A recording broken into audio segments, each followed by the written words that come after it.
udah familiar juga ya, kalau kuantitatif itu kan pasti sesuatu yang berhubungan dengan numerik, datanya itu bersifat numerik, angka, karena kuantitatif gitu. Nah, selain itu penelitian kuantitatif ini pendekatannya juga terstruktur, approach-nya itu terstruktur, kemudian dalam mengidentifikasi masalah, fenomena, atau variabel yang mau kita teliti. Nah, selain dari sifatnya itu kuantitatif. Nah, di sini data yang digunakan itu numerik. Pastinya teknik untuk mengolah data tersebut itu menggunakan pendekatan statistik, matematika, atau komputasi. Nah, kemudian kuantitatif juga apa ya? Pendekatannya itu bersifat deduktif atau top down. Jadi kita mengambil dari suatu teori, kita mengambil dari teori, grand teori, kemudian kita uji teori tersebut di riset kita. Itu bisa menggunakan uji hipotesa atau kita membuat pertanyaan penelitian dari sebuah teori. Jadi misalnya nih ada teori, sebenarnya saya mau kasih tahu ya, kalau background saya ini kan dari sosial dan manajemen ya, jadi mungkin saya akan kasih contohnya itu yang berkaitan dengan sosial dan manajemen ya. Jadi misalnya ada teori yang mengatakan bahwa tingkat remunerasi di suatu perusahaan itu akan meningkatkan loyalitas karyawan di suatu perusahaan. Itu misalnya berlaku, itu udah dilakukan riset misalnya di mana nih, misalnya di luar Indonesia. Nah, kita mau ngecek nih, apakah benar di Indonesia itu remunerasi itu memiliki pengaruh terhadap loyalitas karyawan di perusahaan. Seperti itu. Jadi emang kita itu mengambil suatu teori dan kita jadikan sebuah hipotesa dan pertanyaan penelitian, lalu kita uji di tempat kita atau di suatu wilayah yang memang belum meneliti tentang itu. Nah, itu kuantitatif. Nah, kemudian di sini saya mau menjelaskan juga karakteristik dari penelitian kuantitatif itu seperti apa sih. Jadi kenapa kita harus mengetahui karakteristik penelitian kuantitatif itu seperti apa, supaya ketika kita sedang melakukan riset, kita itu tahu riset yang kita gunakan ini, misalnya riset itu kan ibaratnya untuk memecahkan suatu masalah ya, atau menjawab suatu permasalahan. Nah, kalau kita udah tahu nih karakteristik dari setiap pendekatan penelitian itu seperti apa, jadi tidak salah, jangan sampai permasalahan yang mau kita pecahkan atau pertanyaan yang mau kita pecahkan ini sifatnya itu kualitatif, tapi kita pecahkan pakai kuantitatif atau sebaliknya. Nah, di sini kita harus mengetahui dulu nih apa aja sih karakteristik dari kuantitatif. Nah, yang pertama itu terstruktur. Jadi salah satu ciri khas dari kuantitatif itu dia itu sifatnya terstruktur. Jadi seluruh proses penelitiannya itu sudah ditentukan sebelumnya. Misalnya kita mau meneliti suatu hubungan antara variabel dependen dan independen. Nah, kita tuh harus menentukan dulu variabel dependennya itu apa sih yang mau kita teliti dan independennya itu apa. Nah, setelah kita menentukan variabel tersebut, kita juga harus menentukan nih kira-kira modelnya itu seperti apa ya, mana nih yang termasuk variabel dependent, independent, apakah harus menggunakan intervening variable atau harus menggunakan moderating variable, seperti itu. Nah, selain itu kita juga harus menentukan nih tujuan riset kita tuh apa sih sama pertanyaannya. Setelah itu kita lakukan desain nih, setelah misalnya kita menentukan apa tujuan dan pertanyaan kita, apa nih hal-hal yang harus kita lakukan. Ya misalnya seperti literatur review, kemudian kita juga menentukan jumlah sampelnya kira-kira berapa. Nah, sebelum menentukan jumlah sampel, kita juga harus tahu kan populasinya itu siapa. Nah, sebelum menentukan populasi kan kita juga harus tahu kita tuh mau menelitinya itu di mana, supaya kita tahu populasi yang kita gunakan dan sampelnya itu berapa. Dan untuk menentukan sampelnya juga kan ada teknik-tekniknya tersendiri. Kemudian untuk memilih sampel pun kan ada teknik sampelnya tersendiri.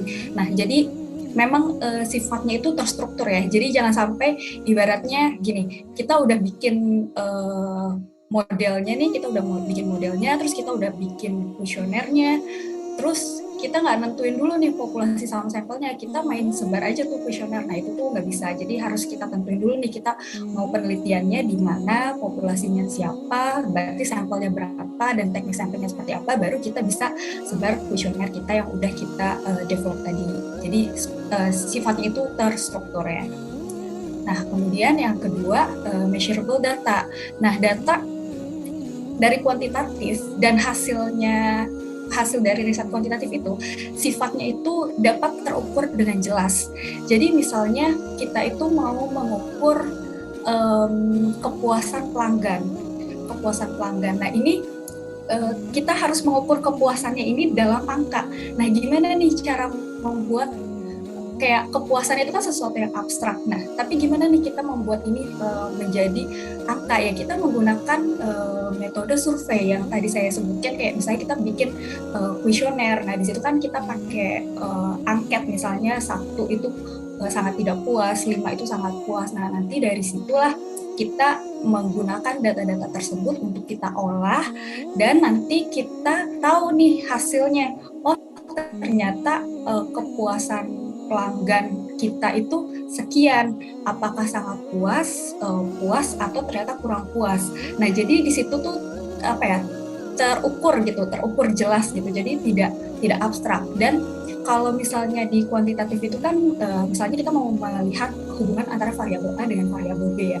Nah di situ kan nanti ada beberapa teorinya, kayak patokannya, misalnya kalau nilainya itu sekian, itu kategorinya apa, misalnya pengaruhnya kuat, pengaruhnya lemah, pengaruhnya sedang, atau seperti apa. Jadi memang ada bisa terukur dengan jelas, dan memang ada patokan-patokan dan standarnya. Nah kemudian, itu deduktif, yaitu top down. Jadi kita itu menguji sebuah teori yang ada. Salah satunya itu dengan pengujian hipotesa.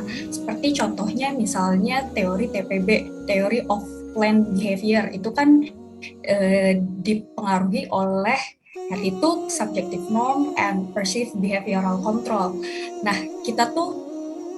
TPB ini kan teori ini kan sangat umum ya, sangat general. Nah, gimana sih kalau misalnya kita mau menerapkan TPB ini di misalnya intensi seseorang untuk melakukan wisata gitu selama pandemi.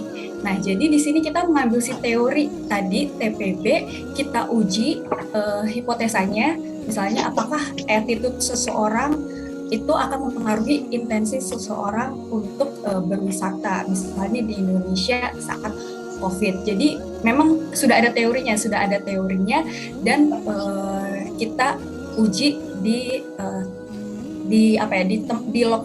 lokasi yang memang mau kita teliti, atau di populasi yang sudah kita tentukan.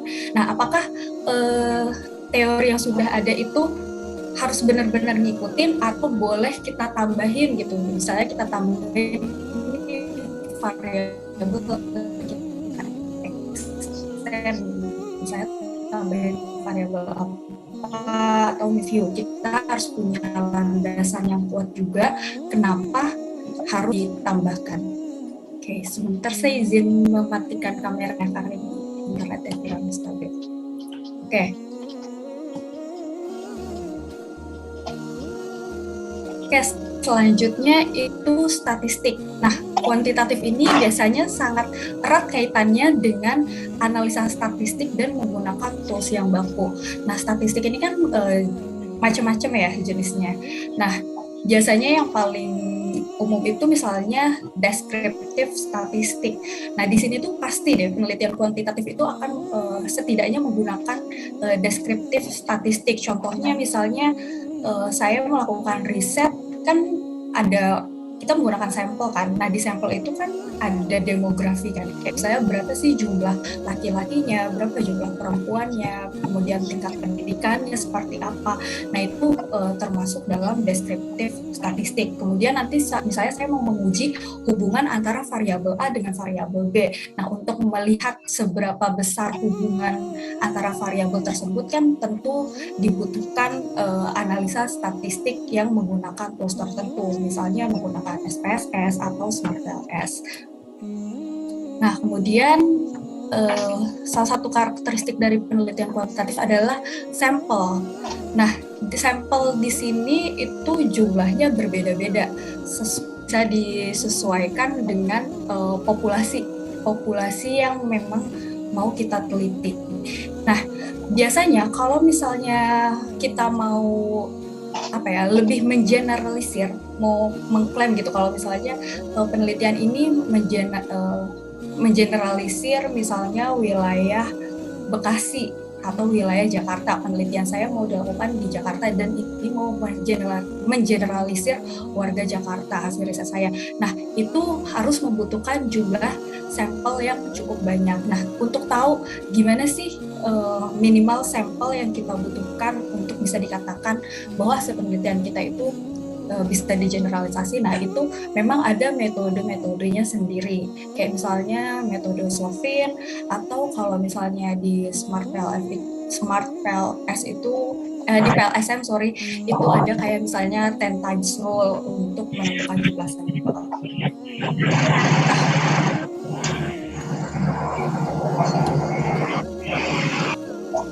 Nah, kemudian yang terakhir, penelitian kuantitatif itu sifatnya objektif.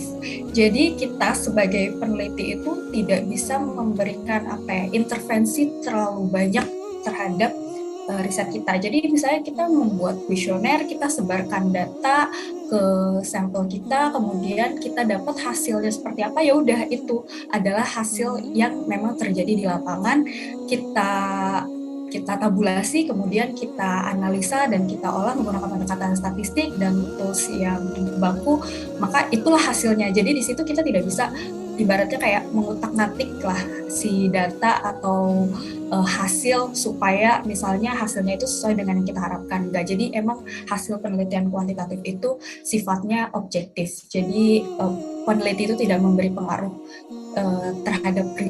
terhadap data dan riset secara signifikan. Nah, kemudian ini beberapa tahapan yang harus diperhatikan dalam penelitian kuantitatif. Nah, di sini saya mengambil dari teorinya Newman.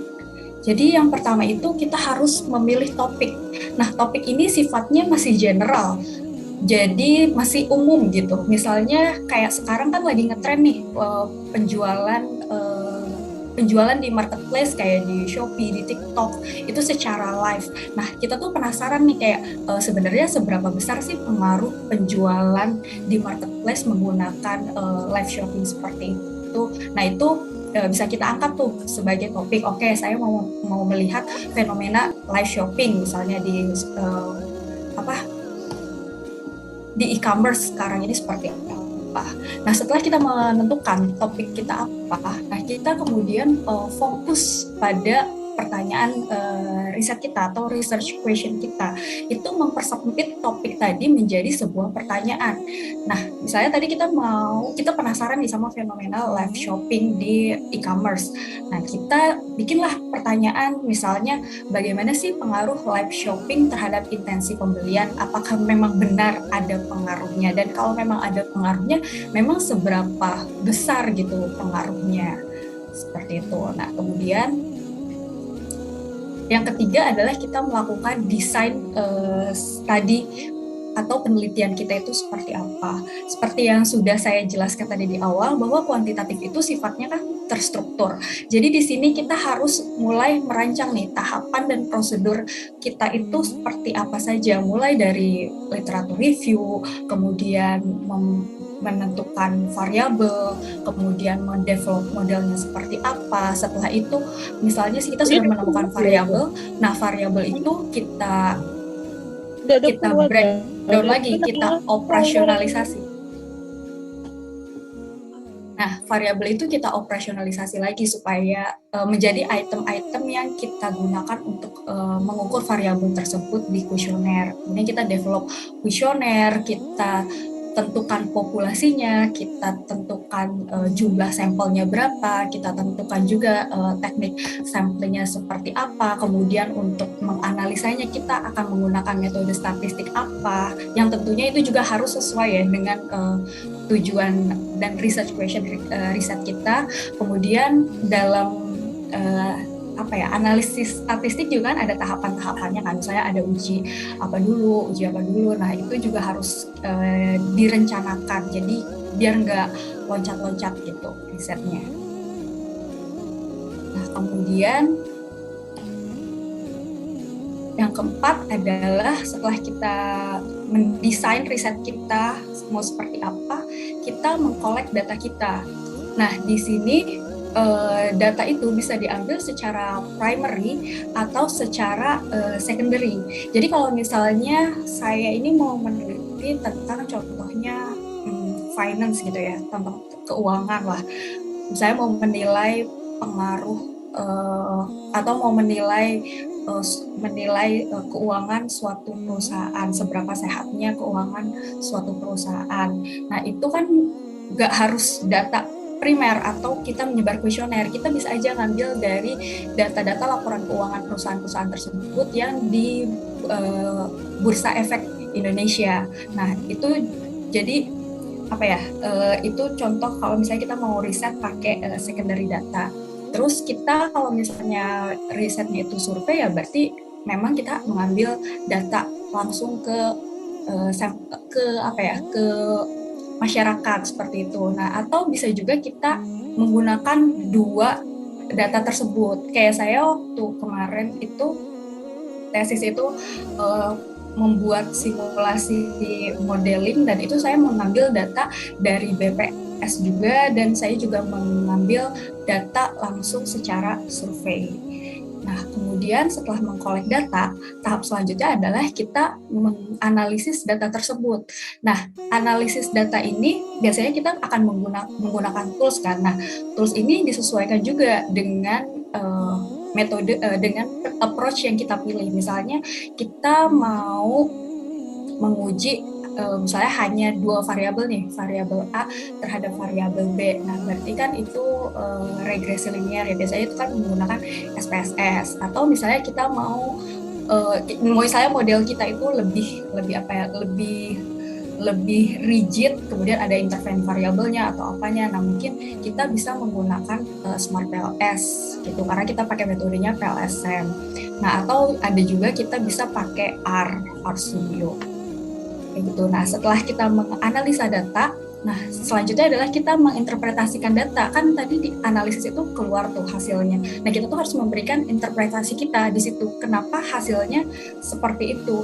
Apakah hasil dari analisis data tersebut menjawab pertanyaan riset kita? Nah, kemudian kalau misalnya kita dalam memberikan interpretasi, kita juga harus menggunakan teori sebagai landasan. Misalnya variabel, kita sebelumnya mendevelop hipotesis variabel A mempengaruhi variabel B, berpengaruh positif. Ternyata pas kita uji, nah hasilnya itu negatif. Nah itu tuh kenapa gitu, kita tuh harus mencari tahu kenapa kok di penelitian kita itu hasilnya negatif, sedangkan di penelitian lain itu hasilnya positif. Nah itu kita harus memberikan justifikasi kita berdasarkan knowledge kita dan teori-teori yang memang ada di literatur.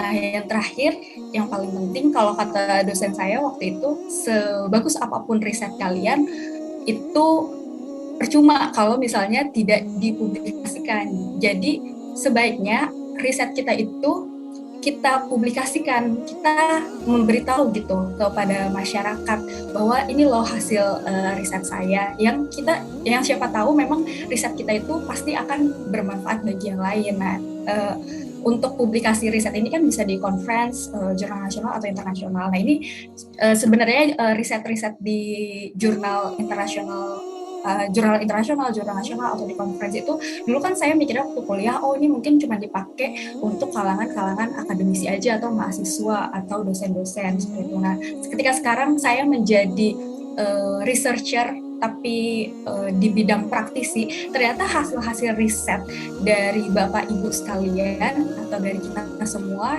yang terpublish di jurnal nasional, internasional atau conference itu atau di proceeding ya, itu tuh sangat bermanfaat juga untuk praktisi. Jadi kayak misalnya saya jadi tahu gitu sudah sejauh mana sih perkembangan misalnya tentang digital marketing apa. Oh ternyata untuk meningkatkan awareness konsumen itu seperti apa, risetnya udah dilakukan di Indonesia seperti apa. Nah itu tuh ternyata sangat bermanfaat. Jadi makanya kenapa penelitian itu sangat penting untuk dipublikasikan, karena itu akan bermanfaat bagi semua, bagi orang lain atau masyarakat. Nah kemudian sini saya akan ada menjelaskan mungkin beberapa pros and cons dari penelitian kuantitatif. Nah, yang pertama itu data dan hasil terukur dengan jelas. Jadi kita bisa tahu nih, data kita itu bisa, kan kalau kuantitatif itu ada standar-standarnya kan, misalnya kalau di PLSM itu kan pakainya itu HAIR.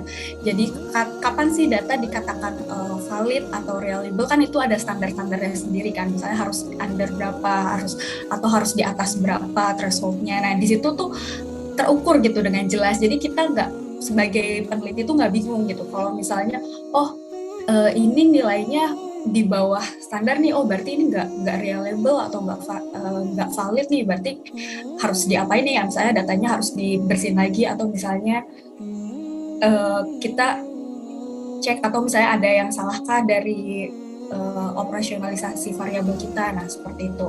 Jadi memang terukur jelas. Jadi kita pun kalau misalnya menguji suatu hubungan pun kita bisa tahu gitu, hubungan ini tuh seberapa kuat sih, apakah sangat kuat, apakah kuat ataukah lemah.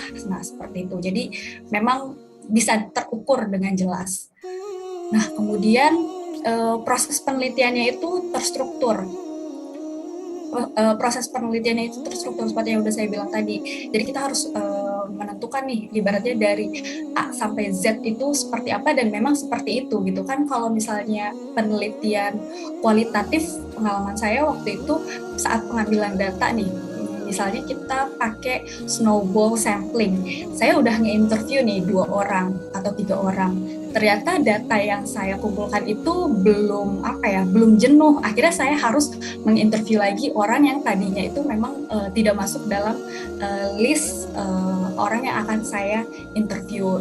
Nah itu jadi kayak kalau kualitatif itu kan ada kemungkinan untuk berkembang lagi saat proses riset. Nah kalau kuantitatif itu karena dia lebih terstruktur, jadi memang kalau kita sudah menentukan seperti itu ya nanti memang akan seperti itu gitu. Jadi kalau misalnya minimal sampelnya itu misalnya let's say 200, ya kalau kita udah dapat 200 berarti ya udah aman gitu. Nah terus hasil penelitian itu lebih objektif seperti yang sudah saya bilang tadi, bahwa di sini kita sebagai peneliti itu tidak memberikan intervensi terlalu besar terhadap hasil penelitian, kecuali pemberian justifikasi dari hasilnya. Cuman kan hasilnya kan kita tidak bisa mempengaruhi kan. Kayak misalnya kita nyebar kuesioner terus kita analisis, ternyata hasilnya misalnya variabel A memiliki pengaruh terhadap variabel B. Nah kita kan nggak bisa tuh mengintervensi, nggak bisa nih, harusnya nggak ada hubungannya, nggak. Cuman kita di situ memberikan justifikasi kenapa itu ada hubungannya. Nah makanya di sini hasil penelitian itu lebih objektif. Sedangkan kalau misalnya penelitian kualitatif itu kan misalnya datanya itu kan misalnya kita mengambil dari observasi, dari interview, kemudian dari focus group discussion. Nah di situ ada kita sebagai peneliti juga bisa lebih memberikan intervensi gitu. Jadi misalnya bisa aja saya itu menginterpretasikan pemahaman orang itu berbeda gitu dengan misalnya Mbak Sun. Misalnya kita sama-sama observe nih, saya mikirnya kayaknya ini gini, tapi bisa aja misalnya Mbak Sun atau Pak Roni itu menginterpretasikannya berbeda. Nah sedangkan kalau misalnya kuantitatif itu karena datanya itu numerik, itu hasilnya lebih objektif. Nah, kemudian hasil dari penelitian kuantitatif ini bisa digeneralisir ke populasi. Nah, kemudian untuk cons dari penelitian kuantitatif itu, yang pertama akan membutuhkan banyak sampel. Jadi dan untuk mengumpulkan sampel yang cukup banyak ini agak takes time ya kalau bagi saya. Jadi kita memang harus menyediakan waktu khusus untuk mengambil sampel. Misalnya kayak kita mau ngambil 500 sampel, ya berarti kita itu nggak mudah gitu untuk mengumpulkan 500 sampel, apalagi kalau misalnya sampelnya itu spesifik banget, kayak misalnya UMKM, tapi UMKM-nya itu food, atau misalnya UMKM-nya itu yang baru berdiri 1-2 tahun di Provinsi Jakarta, totalnya harus 100. Nah, itu kan nggak mudah. Nah, jadi itu saat mengambil data dari sampel itu agak sulit, bukan agak sulit sih, lebih challenging lah lebih tepatnya. Nah, kemudian tidak bisa memahami fenomena secara detail, karena di sini kan kita kayak misalnya tadi saya mau mengukur tingkat kepuasan pelanggan di rumah sakit A. Nah, ternyata begitu pas dilihat hasilnya itu, oh ternyata kepuasannya itu tidak terlalu baik nih, masih kurang gitu. Nah, saya cuma tahu oh ternyata masih kurang gitu. Nah, untuk tahu kenapa masih kurang, nah itu tuh harus dilakukan penelitian lebih lanjut, misalnya menggunakan pendekatan kualitatif supaya memahami fenomena yang terjadi itu secara lebih detail lagi. Nah, kemudian yang ketiga ini keterlibatan periset ini terbatas, maksudnya ya karena tadi karena kita ini hasilnya itu objektif, jadi kita sebagai researcher itu tidak terlalu banyak terlibat dalam menganalisa datanya. Jadi kalau kuantitatif kan ya udah dapat datanya, ya udah tinggal diolah di toolsnya gitu. Nah, mungkin nanti akan terlihatlah bedanya ketika nanti sudah dijelaskan masalah kualitatif oleh Mbak Sun sama Pak Rodi. Nah, kemudian selanjutnya model kuantitatif apa aja sih yang biasanya dipakai untuk menembus jurnal Sinta atau Scopus? Nah, di sini kalau berdasarkan pengalaman saya dan saya baca dari beberapa paper juga yang khususnya yang di jurnal Scopus atau internasional, biasanya dari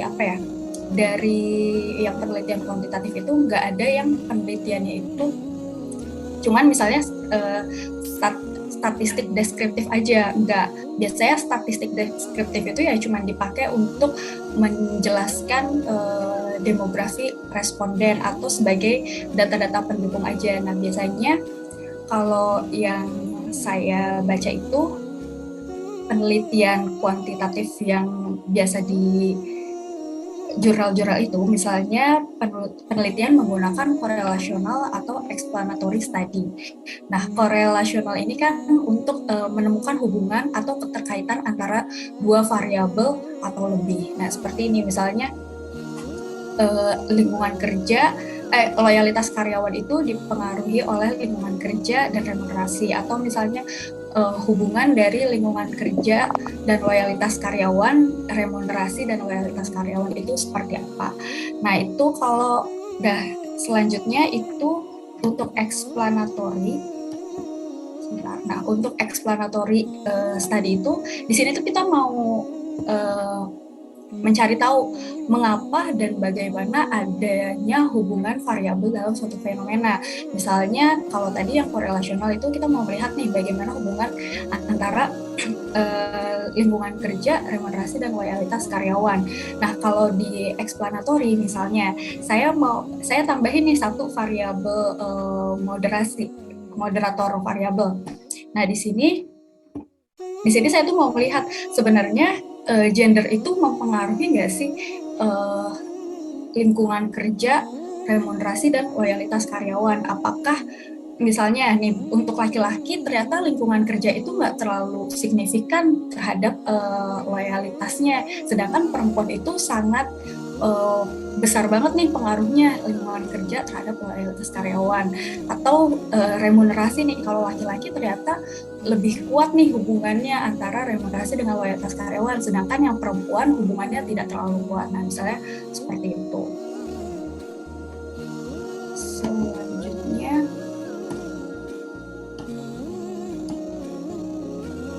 Nah, kemudian ada lagi pendekatan kuantitatif, yaitu menggunakan simulation and modeling approach. Nah, di sini tuh biasanya menggunakan, atau bisa juga dibilang modeling menggunakan komputasi ya. Jadi ini biasanya digunakan untuk mengambil keputusan secara strategis dengan pendekatan sistem thinking, atau bisa dibilang juga di sini itu probabilitas ya. Jadi waktu itu saya risetnya menggunakan ini, simulasi dan modeling. Lebih tepatnya saya menggabungkan antara correlational study dengan simulation and modeling. Nah, biasanya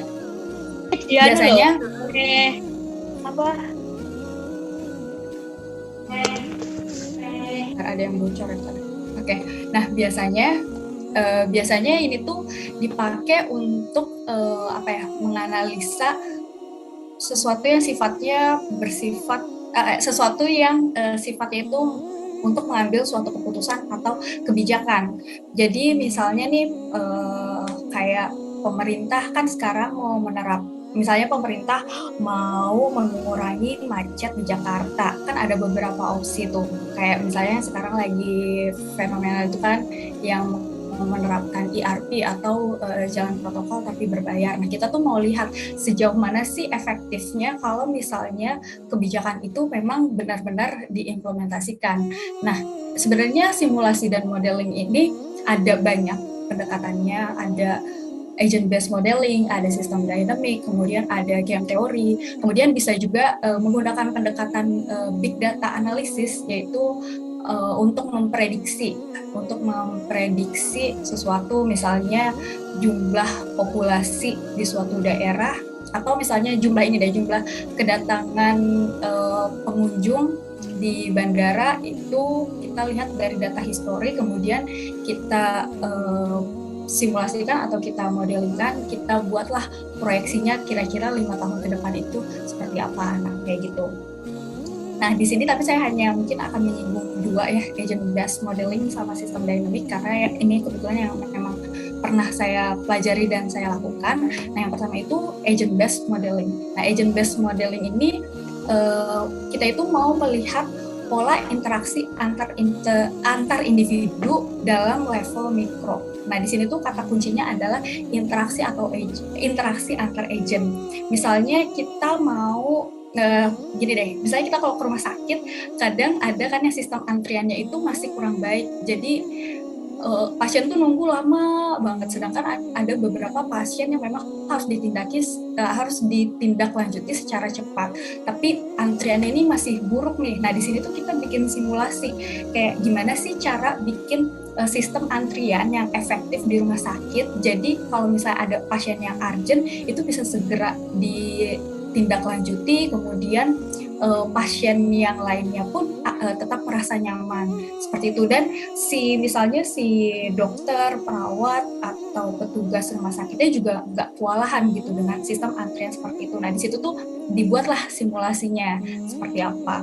Nah, kemudian contoh lainnya itu misalnya penyebaran COVID-19 di tempat umum, kayak misalnya kalau diterapkan di public transportation, di busway atau di MRT atau di KRL itu cuma 50%, itu tuh gimana sih tingkat penyebarannya? Terus kalau misalnya pembatasannya itu cuma 75%, itu tuh seperti apa sih penyebarannya? Nah, jadi mau melihat seperti itu.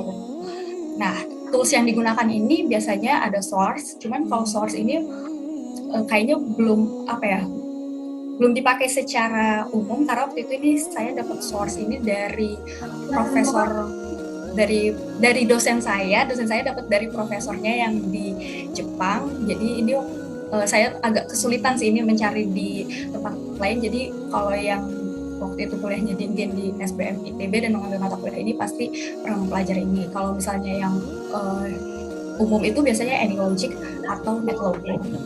Nah, kemudian yang kedua itu adalah simulasi modeling menggunakan sistem dynamics. Nah, sistem dynamics ini bedanya sama agent based modeling. Kalau agent based modeling itu kan mau melihat interaksinya itu antar individu dalam level mikro. Nah, kalau sistem dynamic ini kita mau melihat hubungan kausalitas, jadi sebab akibat antara variabel secara holistik dalam level makro. Nah, di sini itu kata kunci dari sistem dynamic itu adalah goal seeking.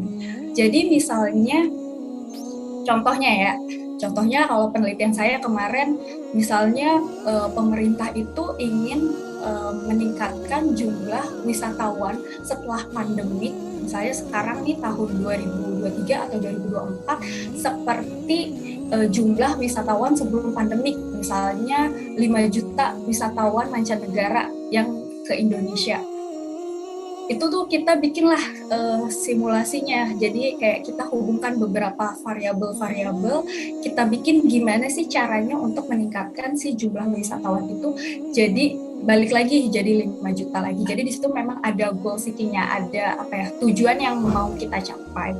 Nah, di sini contohnya misalnya meningkatkan jumlah produksi di suatu perusahaan atau tentang food security di suatu negara atau di suatu daerah. Nah, tools ini biasanya menggunakan Fansim atau Stella. Nah, ini contohnya. Nah, ini contoh yang agent based simulation. Di sini menggunakan NetLogo. Jadi di sini misalnya di sini tuh kita mau melihat ini traffic ya, misalnya ini simulasi tentang traffic. Jadi di situ kita lihat tuh ada yang kecil-kecil kan, itu kayak mobil-mobil. Terus misalnya kalau kita bikin simulasi, kalau misalnya yang bagian ini ditutup jam segini, atau misalnya yang di sini dibuka, itu gimana, kayak dibikin permainan atau asumsi lalu lintasnya tuh seperti apa gitu.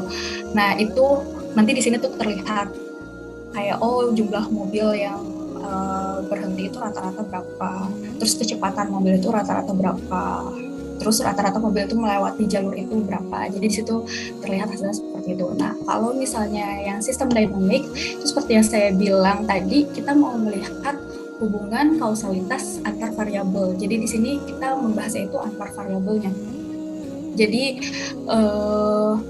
di sini kita bisa lihat kayak misalnya di sini ada variabel tourist intention, terus intention itu dipengaruhi oleh perceived behavioral control, kemudian perceived behavioral control ini dipengaruhi oleh consumption index, kemudian dipengaruhi juga oleh visibility of traveling time, dan lain-lainnya. Jadi itu kayak variabel di suatu fenomena itu saling berhubungan dan saling mempengaruhi. Nah, di sini nanti di balik variabel ini kita tuh masukin data-data kuantitatif bisa dari secondary data yang saya bilang tadi dari BPS, dan bisa juga dari data hasil survei kita. Jadi kita misalnya kayak saya nih mau melihat seberapa besar sih pengaruh dari perceived behavioral control terhadap tourist intention selama pandemi. Nah, itu saya melakukan survei dulu.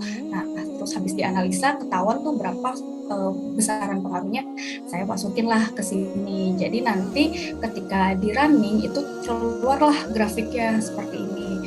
Misalnya awalnya itu misalnya yang merah seperti ini, kemudian di sini kita membuat beberapa kebijakan meningkatkan jumlah wisatawan, jadinya jumlah wisatawan nih bisa naik nih seperti yang biru, jadi misalnya naik sekian persen. Nah, seperti itu kurang lebih kalau untuk kuantitatif menggunakan simulasi atau modeling.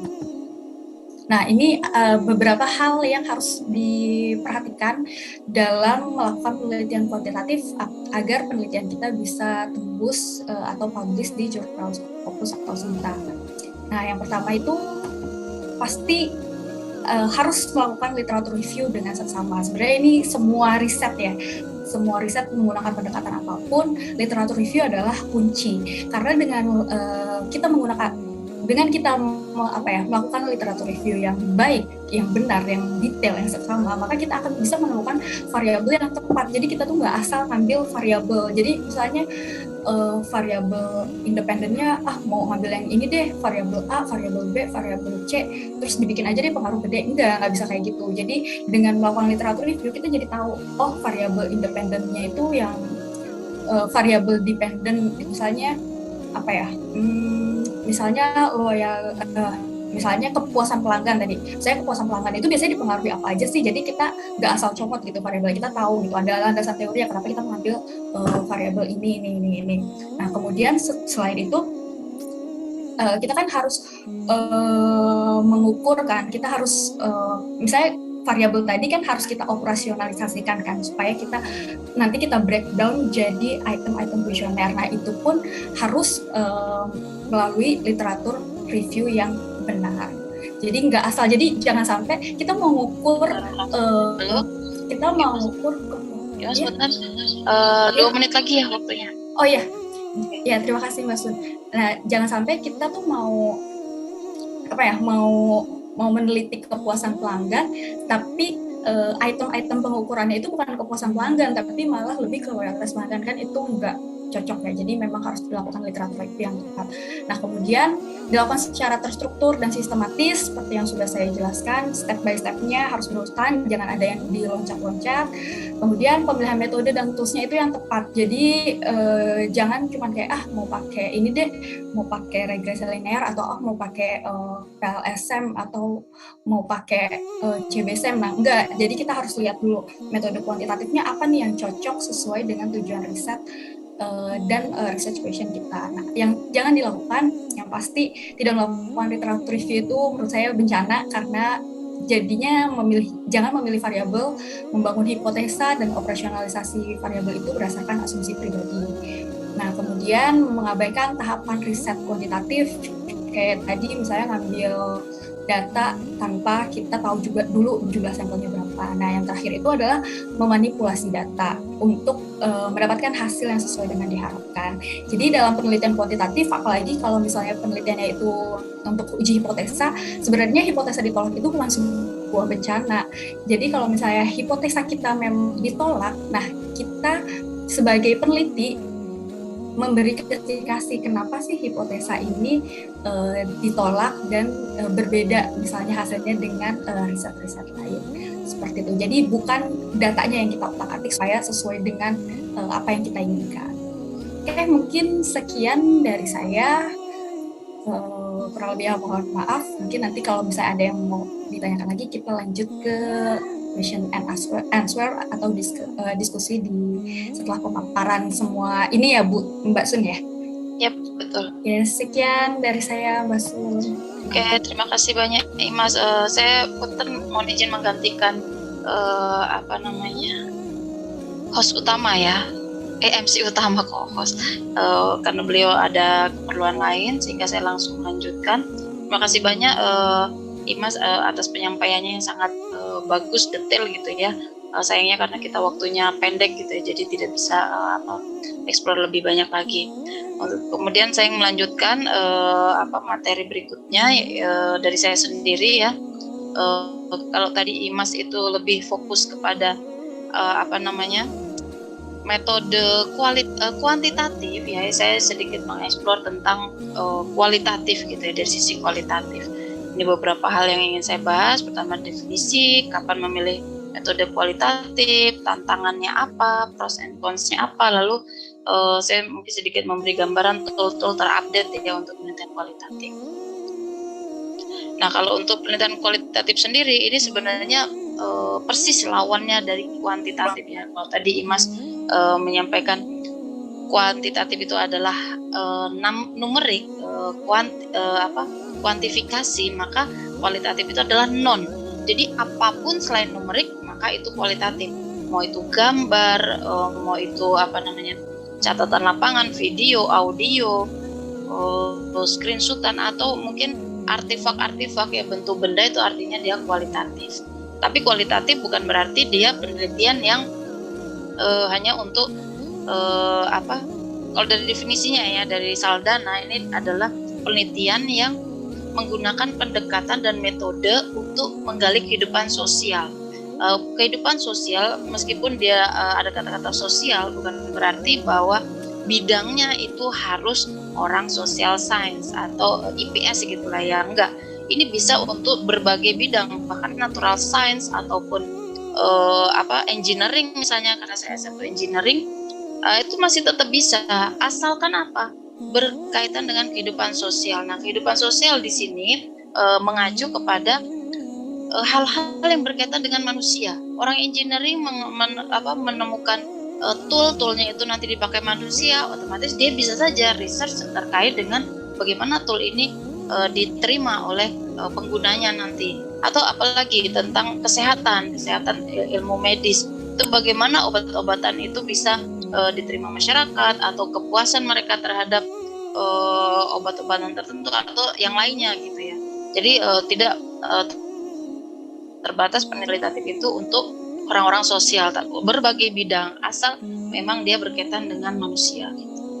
Nah, ini berbagai bentuk data ya, banyak foto, audio segala macam itu super banyak. Bahkan kita di sosmed itu juga bisa kita gali datanya untuk penelitian kualitatif. Nah, beberapa tipe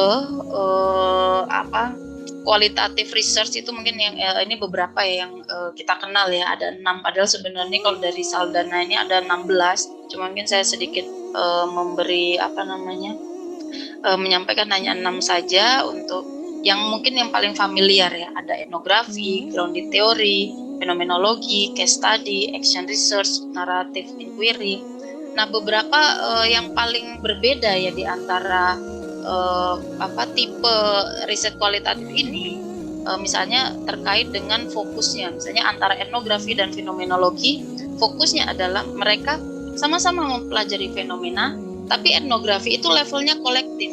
Kolektif itu sekelompok, jadi pandangan kolektif yang dia kaji, sedangkan fenomenologi itu secara individual. Berikutnya bisa juga dia pendekatannya dari hasil, seperti grounded theory. Grounded theory itu adalah orientasi utamanya adalah menghasilkan atau mengajukan sebuah teori. Teori di sini bukan dimaksudkan dia hasil riset terus jadi muncul teori, enggak. Mungkin awal risetnya itu muncul propose model gitu, atau propose framework yang mana nanti ketika itu sudah diuji, dikaji ulang segala macam, akhirnya bisa menjadi sebuah teori. Nah, itu grounded theory. Ada lagi yang namanya case study. Case study mungkin yang paling familiar ya buat kita ya. Case study itu lebih orientasinya ke kelompok, mirip etnografi, tapi bedanya kalau etnografi itu lebih ke culture-nya, kulturnya. Kalau case study itu lebih ke bagaimana kita memahami kelompok atau unit of analysis yang kita kaji itu. Entah itu program dalam sebuah kelompok atau sesuatu dalam sebuah organisasi gitu. Nah, itu ciri khasnya adalah kita bisa memberikan berbagai pendekatan untuk bisa menggali fokus kita itu tadi. Kalau kita ingin memahami sebuah program dari organisasi itu, kita mencari berbagai pendekatan yang bisa menggali program itu gitu. Bisa jadi kuanti dan kualitatif gitu untuk pendekatannya. Berikutnya adalah action research. Action research ini lebih kepada kita di orang pendidikan itu biasanya namanya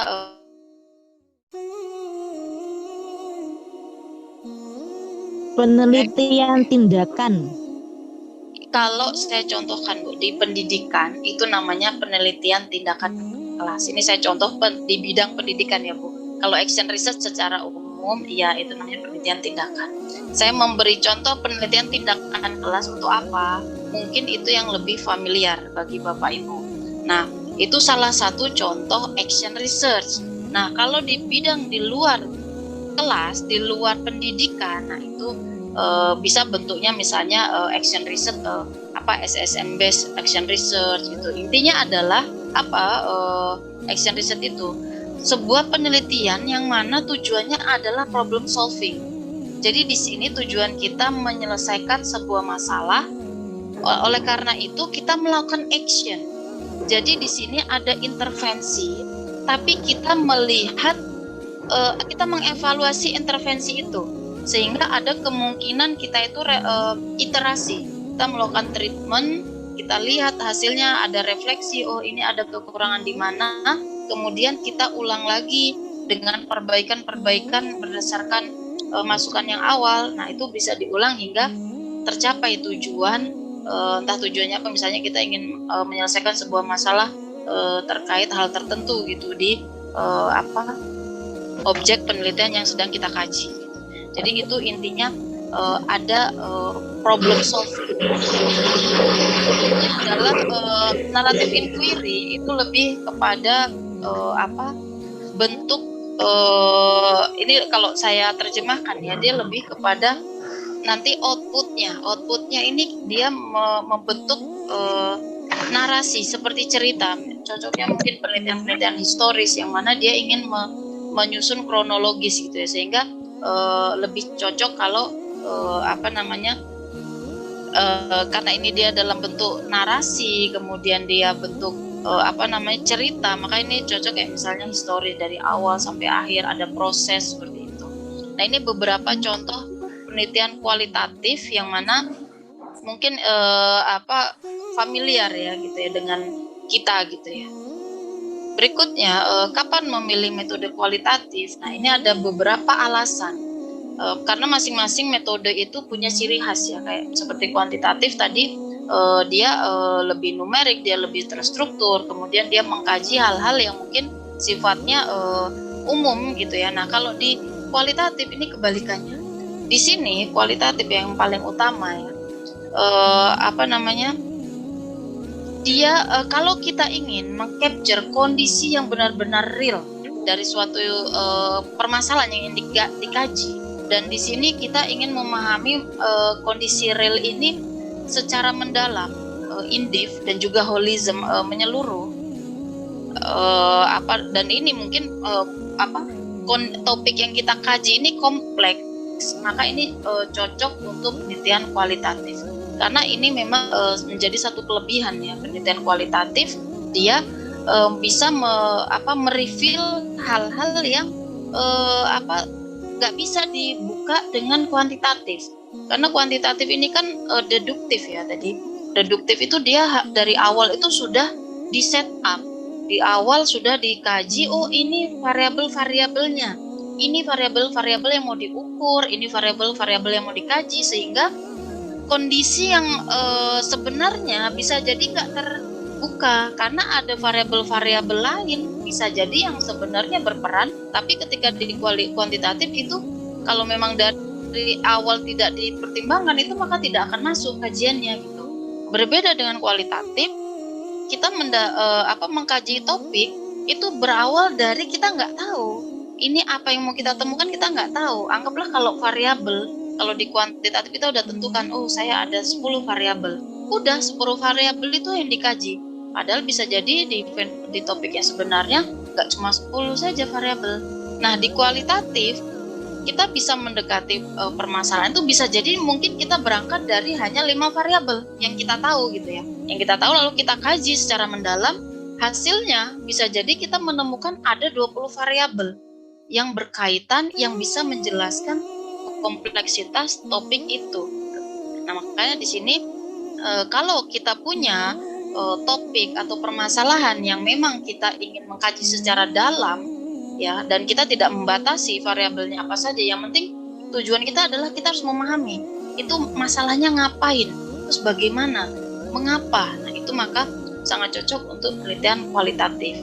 Tapi karena dia orientasinya ini kualitas ya, pantas ya namanya kualitatif kualitas, maka biasanya topiknya itu ya spesifik gitu ya, dan juga skupnya kecil karena tentu kita mempertimbangkan keterbatasan.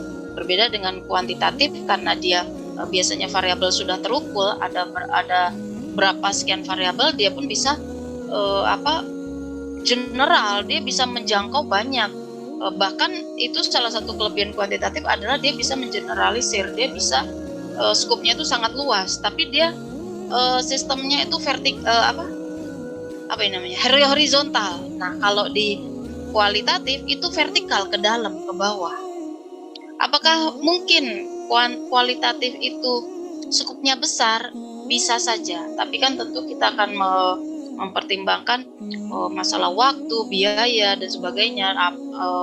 Emang kira-kira kita sanggup menyelesaikan riset itu dalam waktu 5 tahun? Kan pasti orang, wah setahun aja lah selesai, atau 2 tahun lah. Kayak disertasi aja paling berapa, maksimal 3 tahun gitu kan untuk risetnya saja gitu. Makanya itulah yang membatasi. Pada dasarnya ya kalau secara role-nya sih oke-oke aja, nggak masalah. asal kita sanggup aja resource-nya gitu ya. Nah berikutnya kualitatif itu sangat cocok ketika kita ingin mengembangkan hipotesis baru, kita ingin mengeksplorasi, jadi eksploratif. Jadi kita mungkin ada variabel-variabel yang menurut kita bisa jadi berperan, cuma di literatur ini kita belum nemu variabel yang paling tepat apa.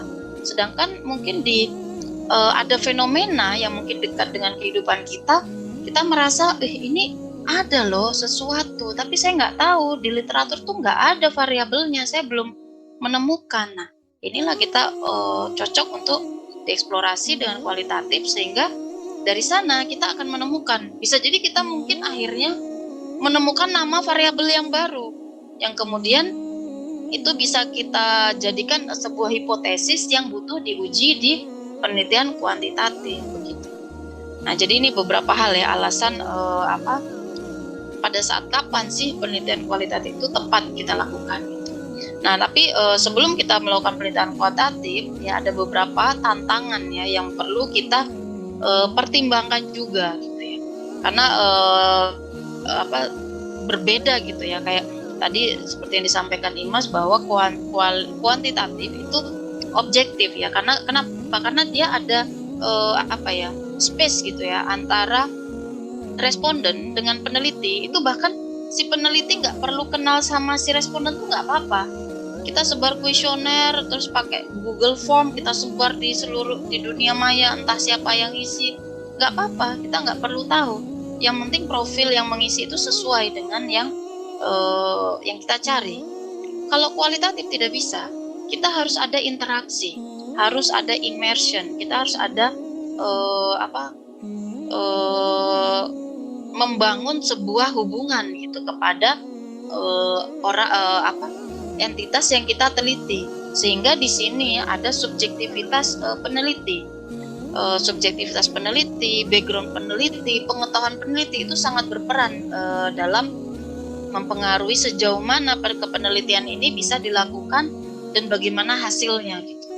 Itu pertama, subjektivitas dominan. Yang kedua, untuk analisis data, tadi Imas banyak menyebutkan berbagai tool macam-macam. Itu banyak, dan kalau mau kita bikin tabel itu mungkin susah ya. Kita benar-benar banyak di berbagai bidang, itu sangat banyak. Sedangkan penelitian kualitatif itu luar biasa terbatas. Dan di situ tidak ada istilahnya standar yang pasti gitu ya, yang bisa kita selalu kita ikuti. Nah, itu belum ada kan. Yang pasti kita mungkin kita bisa mencari ada beberapa aliran gitu ya dalam penelitian kualitatif itu. Teknik analisis datanya misalnya kayak ada Strauss-Corbin, ada lagi Max Huberman, ada lagi Hashiah Shannon, ada lagi Saldana. Nah, itu mereka masing-masing punya prosedur sendiri. Ya memang ada ya benang merahnya, tapi kan setidaknya itu belum ada standarisasi. Oh, kalau kualitatif pasti harus begini. Tidak ada. Ada beberapa versi. Nah, berikutnya tadi saya sebutkan bahwa penelitian kualitatif itu bentuk datanya itu sangat variatif ya. Kita bisa foto, video, audio, screenshot, segala macam catatan lapangan, itu juga bisa menjadi data kualitatif. Dengan data yang begini banyak, seharusnya dituntut peneliti bisa punya skill untuk menganalisis semuanya secara terintegrasi, karena semua data ini harus diintegrasikan untuk membentuk sebuah kesimpulan. Kalau kuantitatif, kita hanya bermodalkan angka ini kumpulkan, disusun metadata, masukkan toolnya yang kerja, keluarlah hasilnya.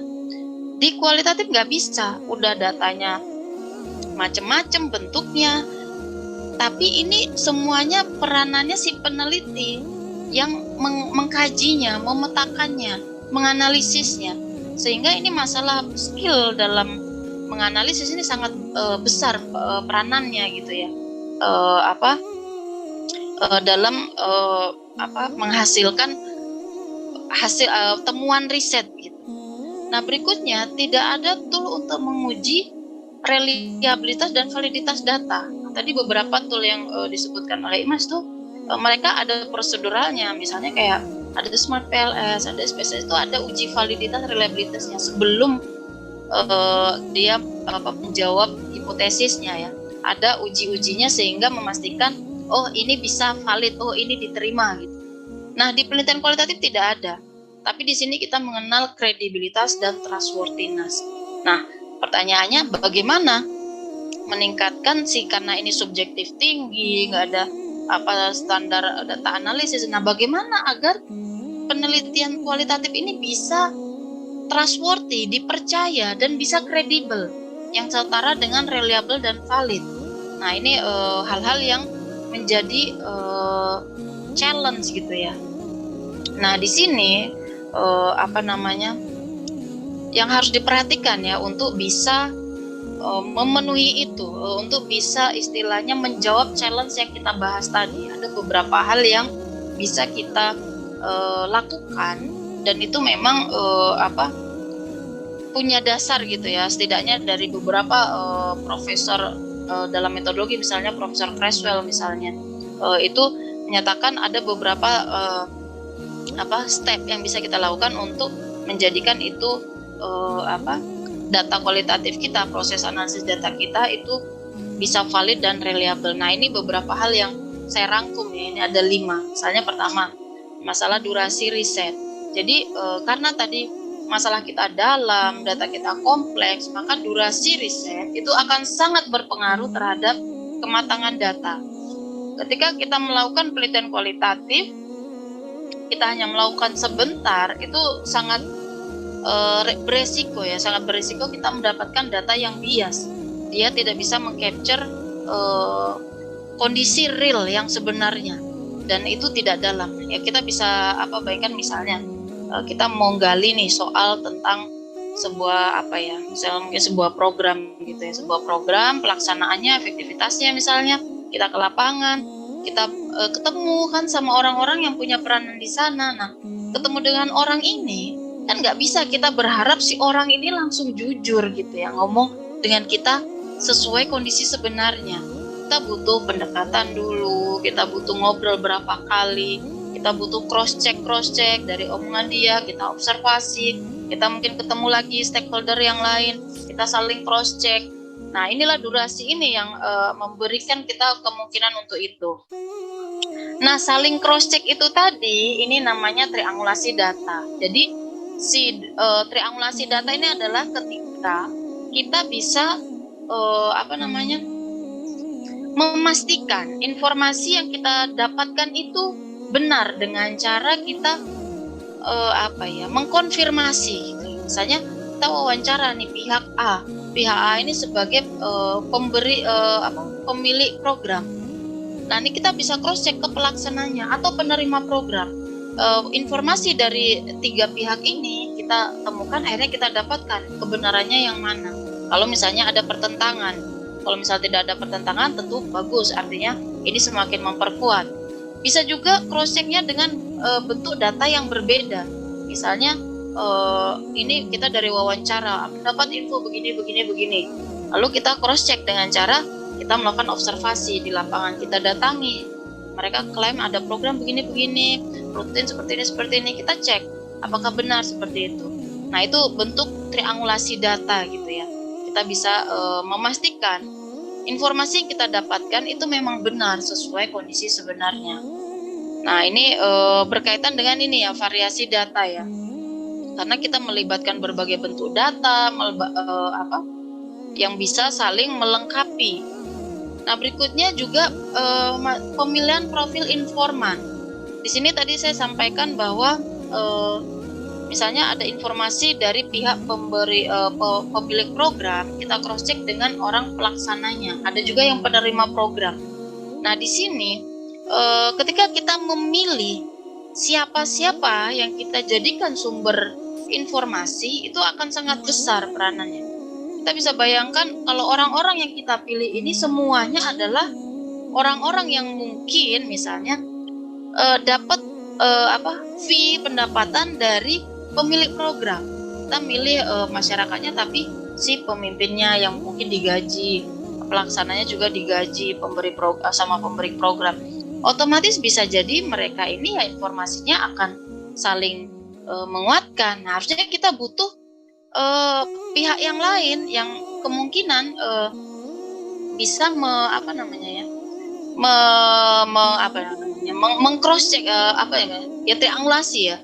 Misalnya kita cari orang yang bebas dari konflik of interest, misalnya NGO misalnya. Kayak sebuah program ini ada NGO juga yang terlibat, di mana NGO ini dia tidak mengambil profit, dia hanya masalah mungkin dia memang ada concern terhadap program itu dan sebagainya. Nah, itu bisa kita pilih juga sebagai informan yang perlu kita libatkan. Sehingga di sini ketika kita memilih informan, profilnya itu akan sangat menentukan bagaimana data itu kita dapatkan, dan itu bisa melihat arah datanya gitu ya. Makanya kita kalau kita memang ingin objektif ya, seobjektif mungkin, meskipun tadi penelitian kualitatif itu subjektivitas tinggi, itu kita bisa mengurangi subjektivitas itu dengan cara seperti itu. Pemilihan informan itu kita yakinkan mereka itu saling melengkapi dari berbagai sisi, dari berbagai perspektif, karena perspektif mereka itulah yang punya peranan besar mengarahkan data kita. Nah, berikutnya adalah prosedur analisis data ya. Tadi saya sampaikan bahwa untuk analisis data di sini tidak ada yang baku gitu. Sehingga ketika kita mau melakukan analisis data itu harus jelas prosedurnya, sehingga misalnya reviewer ini kalau kita bicara publikasi, reviewer itu bisa menilai, bisa mengaudit prosesnya ini bagaimana. Prosedurnya itu jelas step by stepnya. Nah, inilah beberapa hal yang bisa kita lakukan untuk menggantikan yang namanya reliabilitas dan validity untuk penelitian kualitatif. Nah, tadi saya sampaikan bahwa durasi itu bisa lama, kemudian informan itu kita variatif gitu. Nah, di sini tidak ada pernyataan bahwa namanya informan tuh harus sekian gitu kan, tidak ada. Itu artinya akan ada pertanyaan, kapan nih kita bisa berhenti mengumpulkan data? Seberapa lama sih idealnya gitu kan? Berapa banyak informan yang harus kita wawancara atau kita ajak FGD? Nah, ini tiga faktor yang mungkin bisa kita pertimbangkan untuk menjadi pertimbangan kita apakah kita sudah selesai mengambil data gitu ya. Pertama, kita orientasinya adalah menjawab research question. Research question ini pertanyaan apa sih yang ingin kita jawab? Kalau memang research question ini sudah terjawab, nah ini kita lihat apakah datanya yang kita temukan di lapangan sudah saturasi. Saturasi ini adalah ketika informasi yang kita temukan atau temuan itu selalu berulang, selalu sama gitu, tidak ada hal-hal yang baru lagi yang ditemukan. Dan ini memang sesuai skop riset kita. Misalnya skop kita adalah wilayah level kota misalnya, atau program ini wilayah yang meng-capture peranan masyarakat misalnya. Semua terkait masyarakat itu sudah kelar, meskipun mungkin ada level yang lain, misalnya level pemerintah ini belum tergali padahal topiknya sama. Tapi kalau kita sudah dari awal skop kita adalah di masyarakat, ya sudah, berarti tetap selesai. Mungkin kalau mau meneliti lagi di tingkat pemerintah, yaitu butuh penelitian lanjutan gitu. Jadi 3 faktor ini gitu ya yang bisa membantu kita menentukan kapan penelitian kualitatif itu selesai. Nah, terkait pros and cons ya penelitian kualitatif, mungkin sebenarnya sudah sedikit tergambarkan ya dari yang saya sampaikan tadi. Pertama, kelebihannya adalah dia mendalam gitu ya risetnya. Ini jelas suatu kelebihan karena terkadang tidak bisa kita itu menyelesaikan masalah hanya dilihat dari kulit. Kita butuh merunut hingga mengidentifikasi akar masalah gitu, sehingga itu butuh kajian-kajian yang lebih mendalam. Kemudian dia real ya, dia bisa menggali fakta sesuai kondisi yang nyata. Seperti karena kita tidak ada membatasi, misal variabel-variabel yang kita kaji itu tidak terbatas, maka ya kondisi yang sebenarnya lah yang kita dapatkan gitu. Sedangkan kalau di penelitian kuantitatif itu seringkali banyak asumsi-asumsi. Misalnya asumsi bahwa masyarakat itu begini, asumsi bahwa faktor ini itu tidak berpengaruh atau faktor ini stabil, seperti itu. Nah, sedangkan kualitatif itu kita tidak pakai asumsi, kita sesuaikan fenomena yang ada. Nah, kemudian kelebihan satu lagi adalah dia fleksibel ya. Pelaksananya kita bisa kalau kuantitatif itu biasanya kan kalau ngambil data itu cepat. Misalnya kita karena itu nanti berpengaruh ya dengan desain riset yang misalnya cross sectional atau longitudinal. Cross sectional itu kita anggap periode waktunya itu sama. Misalnya meskipun orang itu misalnya ada yang ngisi di awal bulan, yang satu lagi akhir bulan, tapi kita anggap itu sama, itu makanya cross sectional. Tapi kalau kita membedakan waktu misalnya awal semester dengan akhir semester itu kan longitudinal. Nah, itu kan berbeda kalau kuantitatif. Kalau kualitatif kita karena orientasinya permasalahan, maka bisa saja ini penelitian panjang gitu, fleksibel. Kita bisa setahun, 2 tahun, mungkin juga berapa bulan, itu bisa saja gitu. Nah, untuk kekurangannya ya, tadi pertama skopnya kecil, terbatas. Karena kita mendalam, mau nggak mau kita susah untuk melebar gitu ya, karena keterbatasan dana, waktu, tenaga dan sebagainya. Dan juga hasil risetnya itu tidak bisa digeneralisir, karena kita skopnya kecil tadi, ya kita hanya bisa mewakili lokasi yang memang sedang kita teliti itu. Nah, kalau mau generalisir gimana? Ya, kita kombinasikan dengan penelitian kuantitatif. Jadi kita starter dari kualitatif, kita gali berbagai fenomena, kita dapatkan hipotesis. Nah, hipotesis ini diuji dengan penelitian kuantitatif dengan skop yang lebih luas gitu, sehingga itu akhirnya bisa saling melengkapi hasilnya gitu ya. Dan berikutnya kekurangan berikutnya adalah waktunya yang cukup panjang gitu ya. Mungkin bisa jadi ada orang yang butuh risetnya itu cepat, pengen selesai. Nah, ini agak sulit kalau dia kualitatif gitu ya, apalagi kalau dia ingin datanya itu benar-benar bagus. Itu tentu tidak bisa kita selesaikan mungkin cuma berapa hari, itu nggak bisa. Sedangkan kuantitatif kita mau sebar cepet nih, kuesioner harus segera terisi seminggu, dapat 500 orang, ya bisa saja kalau kita kejar itu. Nah, kalau yang kualitatif ini tidak bisa. Nah, beberapa tool ya terupdate. Nah, ini kalau untuk kualitatif ini gampang kita mau identifikasi tool ya, karena prinsipnya dia itu sama toolnya, fitur-fiturnya itu sama, karena dia intinya adalah bagaimana menyimpulkan dari seluruh variasi data yang ada. Nah, di sini saya mengkaji dari Scopus ya, saya melihat beberapa tool yang mungkin banyak kita lihat. Nah, ini saya lihat ada 5 ya, top 5 ya, top 5 tool yang ada di Scopus untuk kualitatif. Pertama, ini yang paling menang nih jawarannya nih, NVivo, ini ada 7.000-an. Atlasti yang kedua, Maxda yang ketiga, ada lagi namanya Webda ya, ada Quirkos. Nah, Quirkos ini yang paling sedikit. Nah, di sini kelihatannya NVivo ini yang paling populer. Nah, mungkin kita bisa lihat lagi berikutnya, misalnya tahunnya ya. Di sini NVivo dengan Atlasti ini lebih lama ya. Dia tahun 91 sudah ada, kalau NVivo ini tahun 99. Tapi di sini sama-sama ya, Atlasti dan NVivo itu tinggi ya. Semakin lama semakin naik. Cuma NVivo ini lebih menang karena dia sampai 1.500-an penggunaannya. Sedangkan Atlasti ini 500-an. Artinya di sini menunjukkan NVivo ini bisa mengalahkan kepopuleran Atlasti. Padahal Atlasti ini udah duluan. Nah, di sini kita bisa jadi indikasi nih. Wah, NVivo ini pasti ada kelebihannya nih. Kok bisa dia istilahnya menyalip si Atlasti ini gitu. Pasti ada sesuatu yang memang membuat usernya itu lebih nyaman dengan NVivo gitu. Nah, kalau dibandingkan dengan Maxda yang mungkin agak jauh ya, Maxda ini termasuk baru, dia 2005. Dia agak lumayan ya penggunanya, ini sudah sampai 400, hampir 450-an gitu ya.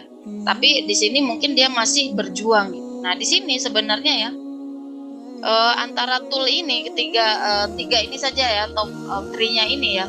Ini bisa kita pertimbangkan antara dua hal. Yang pertama, kita cari yang masih belum populer atau kita cari yang sudah settle. Karena ada satu penilaian ya untuk kualitatif, kalau kita menggunakan metode yang belum diterima oleh kalangan ilmiah ya secara umum, terkadang itu sulit karena orang masih meragukan toolnya itu sudah qualified belum, sejauh mana kualitasnya gitu. Makanya kadang kalau kita nggak mau berani ngambil resiko, carilah yang memang sudah populer gitu. Ada mungkin ya dari sisi kita, kita mau lihat novelty-nya. Nah, novelty-nya ini harus kita benar-benar pertimbangkan ya, apakah itu layak dijadikan novelty atau tidak. Karena ya kayak misal dua ini ya, Webda dengan Queercos nih ya. Webda ini masih baru muncul 2013, dengan Queercos 2017. Tapi mereka ini berarti belum banyak dikenal. Nah, ini saya cari negara penggunanya. Nah, kayak Webda Queercos ini populernya ini masih di negara-negara yang mungkin di pengelola jurnal ini masih belum populer ya, kayak Portugal, Brazil, Spain. Kalau Australia agak lumayan ya, Kanada. Tapi kan yang biasanya merajai publikasi ini biasanya kan United States, United Kingdom gitu ya. Nah, ini kayak NVivo Atlantis ini udah sangat populer di dunia gitu. Ini udah digunakan memang negara-negara yang memang sudah ini istilahnya sudah kingnya gitulah ya. Nah, ini Mazda ini nomor 1 di Iran gitu, yang nomor 2-nya United States. Nah, ini terkait penggunanya. Nah, ini sebenarnya saya persilakan ya Bapak Ibu lebih dari sisi yang paling populer atau yang paling kurang populer. Nah, kalau dari sisi bidang ya bisa dilihat di sini, misalnya dari sisi antara NVivo, Atlasti dengan Mazda ini sama-sama mereka banyak digunakan di medicine sama social science. Ya, ini sama rankingnya sama, sedangkan Webda dan Queercos ini lebih dominan di ilmu-ilmu computer science, engineering. Nah, ini bisa jadi maknanya adalah Webda dengan Queercos ini mungkin agak sulit digunakan untuk orang awam. Makanya untuk orang-orang computer science, engineering, karena ini kaitan dengan programming ya, software itu kan pasti ada kaitan dengan programming.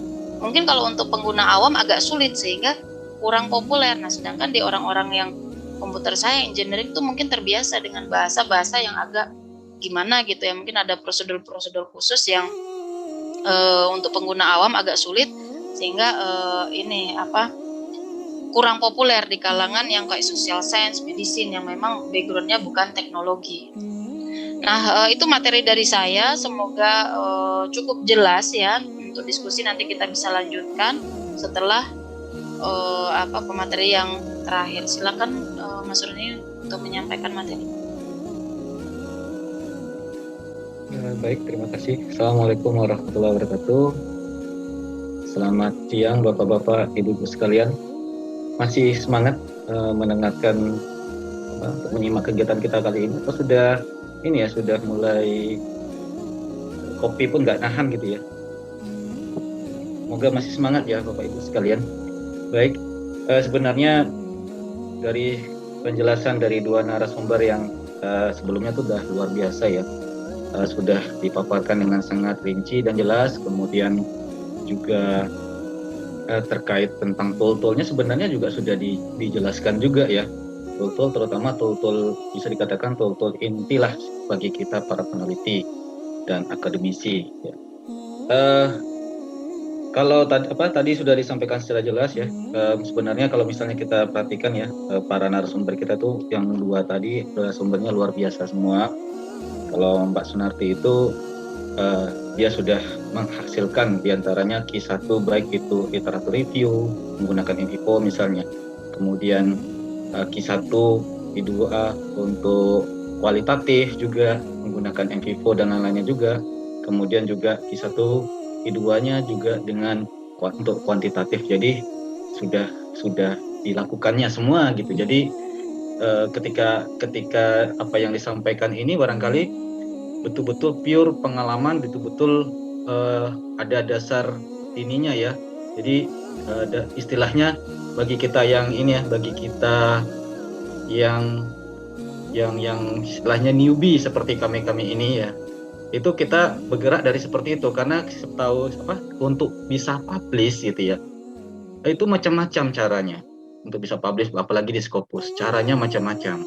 Ada cara kualitas, itu jelas gitu kan. Ada cara nama besar, kita punya nama besar, nggak butuh kualitas kita biasa-biasa saja atau tidak terupdate, nggak masalah gitu. Ada cara yang lain, misalnya caranya adalah nama besar afiliasi kita. Tentu ketika kita menjadi mahasiswa di luar negeri lebih mudah jika dibandingkan kita menjadi mahasiswa yang di dalam negeri yang di mana gitu. Tapi saya lebih menghormati misalnya luar biasa ya teman-teman, misalnya yang dari mana kampusnya gitu ya, afiliasinya kurang kelihatan tetapi berhasil menembus Q1, itu biasanya rata-rata kualitas gitu loh, kalau dia tidak punya nama besar. Nah, kemudian juga yang lainnya adalah siapa yang memberikan pendanaan kita. Semakin besar nama pemberi dana kita itu sampai ke IMF atau ADB gitu kan, WHO, itu makin lebih mudah. Atau misalnya ininya kita ya asal negara kita jelas di Indonesia ya +62, keterpercayaan terhadap kita tuh sangat kurang gitu ya. Tapi kalau teman-teman misalnya yang berniat atau berencana menjadi warga negara yang lain yang lebih besar, mungkin itu lebih mudah lagi nantinya ketika ingin publish. Dan yang terakhir diantaranya juga duit ya, fulus. Ya. Saya kemarin kebetulan 2 hari yang lalu kita diskusi atau review sebuah artikel, beberapa artikel ya dari teman-teman itu, dari para peneliti. Kemudian kita lihat dari beberapa artikel-artikel yang publish itu ternyata ada yang misalnya dari sisi ininya kok nggak sesuai standar, kok nggak sesuai seperti ini gitu ya. Dari sisi kualitas ya mediocre lah, kalau kita tidak mau sebut rendah, mediocre lah. Dari sisi validasi datanya ya tidak memuaskan kalau menurut saya. Tapi kok bisa tembus di Q2, Q1. Lalu saya lihat ternyata EPC-nya sekitar kalau didolarkan sekitar 3.100 US dollar, belum VAT-nya gitu kan, mungkin sekitar 150 US dollar ya, butuh 60 juta rupiah lah. Ya wajar gitu loh, karena ada uang abang disayang, nggak ada uang abang melayang. Ada uang artikel yang kualitas menengah ke bawah masih mungkin masuk. Kalau tidak ada uang ya, kalau nggak ada kualitas, nggak ada uang, mau bagaimana? Jadi berikutnya intinya di sini tergantung kepada pilihan Bapak Ibu terkait metodologi, terkait tool dan lainnya. Kalau yang disampaikan di X-ray, kita lebih berfokus kepada bagaimana kita mengupdate kompetensi kita untuk mencapai kualitas itu sendiri gitu. Jadi kita nanti dalam penelitian nggak bergantung pada kalau pendampingan nggak masalah, tapi nggak menyerahkan pada lembaga-lembaga apa yang lalu kita menerima hasil saja gitu. Jangan sampai seperti itu ya. Nah, ini yang perlu kita perhatikan ya. Kemudian kalau kita kembali ke bicara tentang tool ini gitu ya. Ya. Mungkin pertama kali yang perlu kita pahami dulu, mengapa sih kita pakai tool gitu kan. Kenapa kita pakai tool itu gitu kan. Tool di era digital nih, kita sudah melewati masa pandemi. Pandemi itu mempercepat perkembangan digitalisasi. Di seluruh aspek sekarang ini nggak mungkin sulit untuk meninggalkan digitalisasi. Ya. Mungkin ini dulu ya, hancur dulu peradaban di dunia ini, baru kita tidak perlu lagi digitalisasi barangkali gitu kan. Nah, otomatis kita pun dari berbagai macam generasi dituntut untuk mampu mendigitalisasikan diri kita. Karena apa? Digitalisasi itu salah satu kampanye itu apa? Mereka mengkampanyekan tentang keterpercayaan, kualitas, kredibilitas, kecepatan, efektivitas, efisiensi, dan lain-lainnya. Kalau kita tidak mengikuti itu, kita ketinggalan kereta. Bukan ketinggalan kereta lagi, ketinggalan pesawat gitu ya. Kereta mungkin tidak dianggap lambat gitu sebagian kereta. Nah, ini yang perlu kita perhatikan gitu.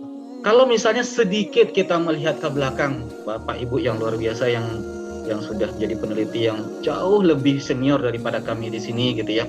Tentu sudah sangat paham di zaman dahulunya, apalagi peneliti-peneliti +62 gitu ya. Kalau tadi kan MVivo sebenarnya di luar negeri sudah dikenal tahun 1999, Atlas di tahun 91 gitu ya. Meskipun kalau kita bahas lebih dalam lagi, Cakdas itu versi generasi berapa di tahun itu ya. Tetapi kalau kita perhatikan lagi, secara tradisional ya, apapun itu penelitian kita, mau kualitatif mau kuantitatif, pasti menggunakan dokumen yang luar biasa banyaknya. Pengolahan datanya pun nggak mudah. Kalau yang kualitatif gimana ngolah datanya, analisisnya, mengcodingnya. Kalau dalam istilah kualitatif itu istilah analisis datanya itu coding gitu kan. Gimana caranya? Caranya kalau yang serius ya, bukan sekedar menstabilo kertas demi kertas, tapi sampai apa? Memotong kertas-kertas itu lalu menempel di seluruh ruang kerja dan kamarnya. Lalu memapping, mengolah begini, meletakkan codingnya di sini, codingnya di sini. Luar biasa gitu ya. Itu yang serius itu. Yang nggak serius gimana? Ya kita nggak usah bicara lah. Kan kita bicara ini kualitas ya. Bagaimana kita mengupgrade kualitas, mengejar kualitas itu sendiri. Dan ya jelas kalau seperti itu nggak dinamis. Bagaimana dengan kuantitatif? Saya ingat dulu ketika saya S1 gitu ya. Kebetulan saya S1-nya di teknik fisika itu saya bagian instrumen. Jadi sangat dekat dengan robotika dan kontrol. Jadi kebetulan saya juga bagian programming dan robotikanya. Dituntut kami apa pada waktu itu untuk membuat misalnya dari statistika. Saya R&D dulunya. Jadi ada kuantinya, ada kualinya di R&D saya itu. Jadi saya statistika saya itu dituntut ya, meskipun mungkin sederhana sekarang ya, tetapi gara-gara dituntut dari statistika itu saya coding sendiri. Awalnya saya coding dengan C++ gitu kan, ada istilahnya bahasa pemrograman yang statistika saya coding supaya bisa menghasilkan ini itu, pusing gitu dulu. Kemudian di-upgrade lagi dituntut, lu gunakan ini jaringan saraf tiruan. Saya nggak mau waktu itu, kaget saya karena teman-teman saya atau senior saya JST bisa 8 tahun cuma untuk ngejar S1-nya gitu kan. Kemudian Fuzzy gimana? Saya ambil sedikit saja logikanya, tapi saya nggak mau, saya lobby dosen jangan sampai inilah nanti saya nggak mau lama lulusnya gitu kan, karena kalau udah seperti itu kan sangat idealis lah. Kalau di jurusan saya itu dulu itu orang-orang idealis, tapi ya resikonya ya mungkin lulusnya agak lama gitu ya, tapi bagus biasanya, tetap orang-orangnya jadi bagus gitu ya. Nah, pada waktu itu saya dituntut itu saya nggak mau gitu ya. Saya bantu rekan-rekan saya yang mau pakai Fuzzy, jaringan saraf tiruan ya, itu lainnya itu ya, tapi untuk diri saya sendiri saya lebih cenderung mencari celah supaya bisa cepat ya, karena saya nggak betah lama-lama kalau kuliah biasanya. Nah jadi seperti itu ya. Tapi zaman sekarang apa? Toolnya ada, tool ini ada, tinggal kita pakai. Saya luar biasa ya, anak-anak mahasiswa zaman sekarang terutama S1, S2 ya, juga S3, tool sudah ada gitu. Saya dulu kebayang ya ketika saya ada rencana ambil S2 di jurusan yang sama. Saya kebayang, ini aja saya sudah dituntut seperti ini. Nanti kalau harus bikin ini lagi gimana, logika lagi gimana? Luar biasa. Tapi sekarang itu sudah ada semua. Luar biasa. Jadi apa? Jangan sampai udah ada kita malah nggak tahu sama sekali. Udah ada malah kita masih santai. Makin ketinggalan dong kita. Padahal di zaman saya itu sebenarnya sudah ada ternyata gitu kan. Contohnya tadi Mbak Sunati sampaikan, NVivo sudah ada untuk ngolah misalnya hal-hal yang terkait hasil observasi saya terhadap alat yang saya buat gitu kan. Nah, kemudian mungkin juga misalnya seperti beberapa tool yang lainnya sudah ada misalnya untuk statistikanya. Tapi saya tidak menggunakan itu. Nah, sekarang kan sudah jelas, sudah sangat terang ya. Bahkan banyak kegiatan-kegiatan seperti ini yang bisa kita ikuti untuk mengupgrade kemampuan kita secara teknis seperti itu. Jadi mari kita melek teknologi, melek digitalisasi lah, bukannya sekedar teknologi tapi digitalisasi tadi. Kemudian ini juga beberapa hal-hal yang sulit menyusun secara sistematis, potensi datanya ya miss itu kalau udah miss udah repot. Apalagi kalau kita ingin melakukan pengembangan exploratory, itu sulit sekali kalau dengan cara tradisional. Jadi dengan tool berbasis digital, kegiatan penelitian dan publikasi kita dapat dilakukan dengan cara yang lebih sistematis, tertata, dinamis, mudah dalam pembuktian dan pelacakan. Kuncinya apa di sini? Kualitas. Kalau dia kualitatif berarti apa? Keterpercayaan, karena kualitatif itu kan sangat seperti Mbak Imas tadi sampaikan, subjektivitasnya tuh tinggi gitu. Nah, dengan adanya tool ini subjektivitas itu terukur, terlihat kalau memang dia subjektif banget. Jadi bisa nantinya dengan tool ini hasilnya jadinya menjadi objektif jadinya, karena kelihatan kalau dia subjektif. Nah, kalau misalnya kalau di kualitatif nggak ada validitas, reliabilitas ya, yang ada tuh keterpercayaan, kredibilitas gitu kan, kemudian saturasi gitu ya. Nah, kalau dia di kuantitatif tentu gampang kita lihatnya, validitasnya gimana, reliabilitasnya gimana. Bahkan di era sekarang ini itu lebih fleksibel. Jadi ada dinamisitas dalam pengolahan data itu. Nah, kemudian juga kita nggak usah khawatir lagi. kalau hipotesis kita tertolak, seakan-akan penelitian gagal. Nggak ada itu.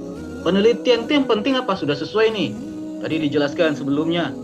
Kuncinya salah satunya literatur review. Literatur review-nya kuat, rentetan yang lainnya bagus, metode bagus, sudah sesuai semuanya. Ternyata hipotesisnya, anggaplah ada 10 hipotesis, semuanya tertolak. Ya nggak masalah. Barangkali dalam konteks lapangan kita, pengambilan data kita, teori-teori yang kita gunakan tadi tertolak hipotesisnya. Nggak masalah. Jangan sampai akhirnya kita melakukan fabrikasi data. Ini juga nasihat ya. Saya sampaikan ya, saya mengajak kepada diri saya sendiri terutama dan generasi berikutnya terutama juga ya, yang generasi yang akan meningkatkan kualitas riset bangsa kita ini gitu ya. Tertolaknya hipotesis itu asalkan sudah sesuai semuanya. Nah ini sesuainya bagaimana ya, tentu kita gali gimana kita membangun sebuah novelty, gimana kita menjaring literatur, bagaimana kita menyusun literatur, bagaimana kita menentukan metodologi, bagaimana ini dan selanjutnya menentukan questionnaire lainnya gitu ya. Nah kalau sudah oke semua dan itu tertolak, ya itu menjadi sesuatu temuan yang luar bagus juga untuk kita sampaikan. Jangan malah diubah-ubah. Kalau misalnya masih ada pihak-pihak tertentu yang mengajak ubah-ubah, yang penting bagaimana caranya ada yang diterima. Coba dulu, perjuangkan dulu bahwasanya hipotesis tertolak nggak masalah, perjuangkan dulu. Tapi kalau udah terpaksa ya, saya mau bisa apa lagi gitu ya. Terkadang terpaksa ya kita para mahasiswa harus seperti itu gitu kan, untuk memberikan data-data seperti itu. Tapi usahakan dulu, perjuangkan dulu prinsip-prinsip seperti itu. Itu dasar kita dalam meneliti, etika peneliti. Ya, etika peneliti. Dan bukan berarti juga penelitian kita sudah hancur lalu diulang lagi, enggak. Kalau sudah benar semuanya, lanjut, enggak masalah. Nah, bagi kita para pembimbing juga seperti itu. Yang penting kita lihat dari awal sampai akhirnya sudah bagaimana perjalanannya, sudah sesuai. Kalau memang ternyata hipotesis itu tertolak karena ada yang celah-celah tertentu, literatur review-nya enggak kuat, ininya salah arah dan lainnya, ya artinya perlu kita luruskan dari awal tadi ya. Tapi kalau sudah tepat ya lanjut, nggak masalah, kita terima itu sebuah hasil penelitian yang luar biasa. Nah, sedikit tentang literatur review tool ya. Tadi sudah sedikit banyak disampaikan oleh pemateri sebelumnya ya. Saya sampaikan saja ya. Banyak tool yang ada dengan karakteristik yang sesuai ya. Inilah tool yang kita tawarkan. Salah satunya yang paling utama di sini adalah NVivo. Kalau kita di X-ray, tim X-ray ini sukanya mengkombinasikan tool. Setidaknya kita di sini bisa mengkombinasikan Mendeley desktop dengan NVivo. Atau misalnya Bapak Ibu menguasai Mendeley, ini paham ya. Kalau di Mendeley untuk literatur review, apa sih fungsi yang paling utama kita pahami selain fungsi-fungsi lainnya? Jadi kuncinya di sini, pahami fitur itu betul-betul paham ya. Jangan hanya sekedar pakai Mendeley, masukin data, selesai, lalu disitasi. Padahal masukin datanya bisa jadi error tuh datanya. Berapa banyak jurnal-jurnal di plus 62 ini saya melihatnya di referensinya kacau balau. Karena apa? Prinsipnya masukin data, masukin dokumen, manifestnya nggak diperiksa, diabaikan saja. Akhirnya kacau beliau, gitu kan. Itu yang menyebabkan kita juga agak gimana gitu ya dalam dunia riset ini gitu.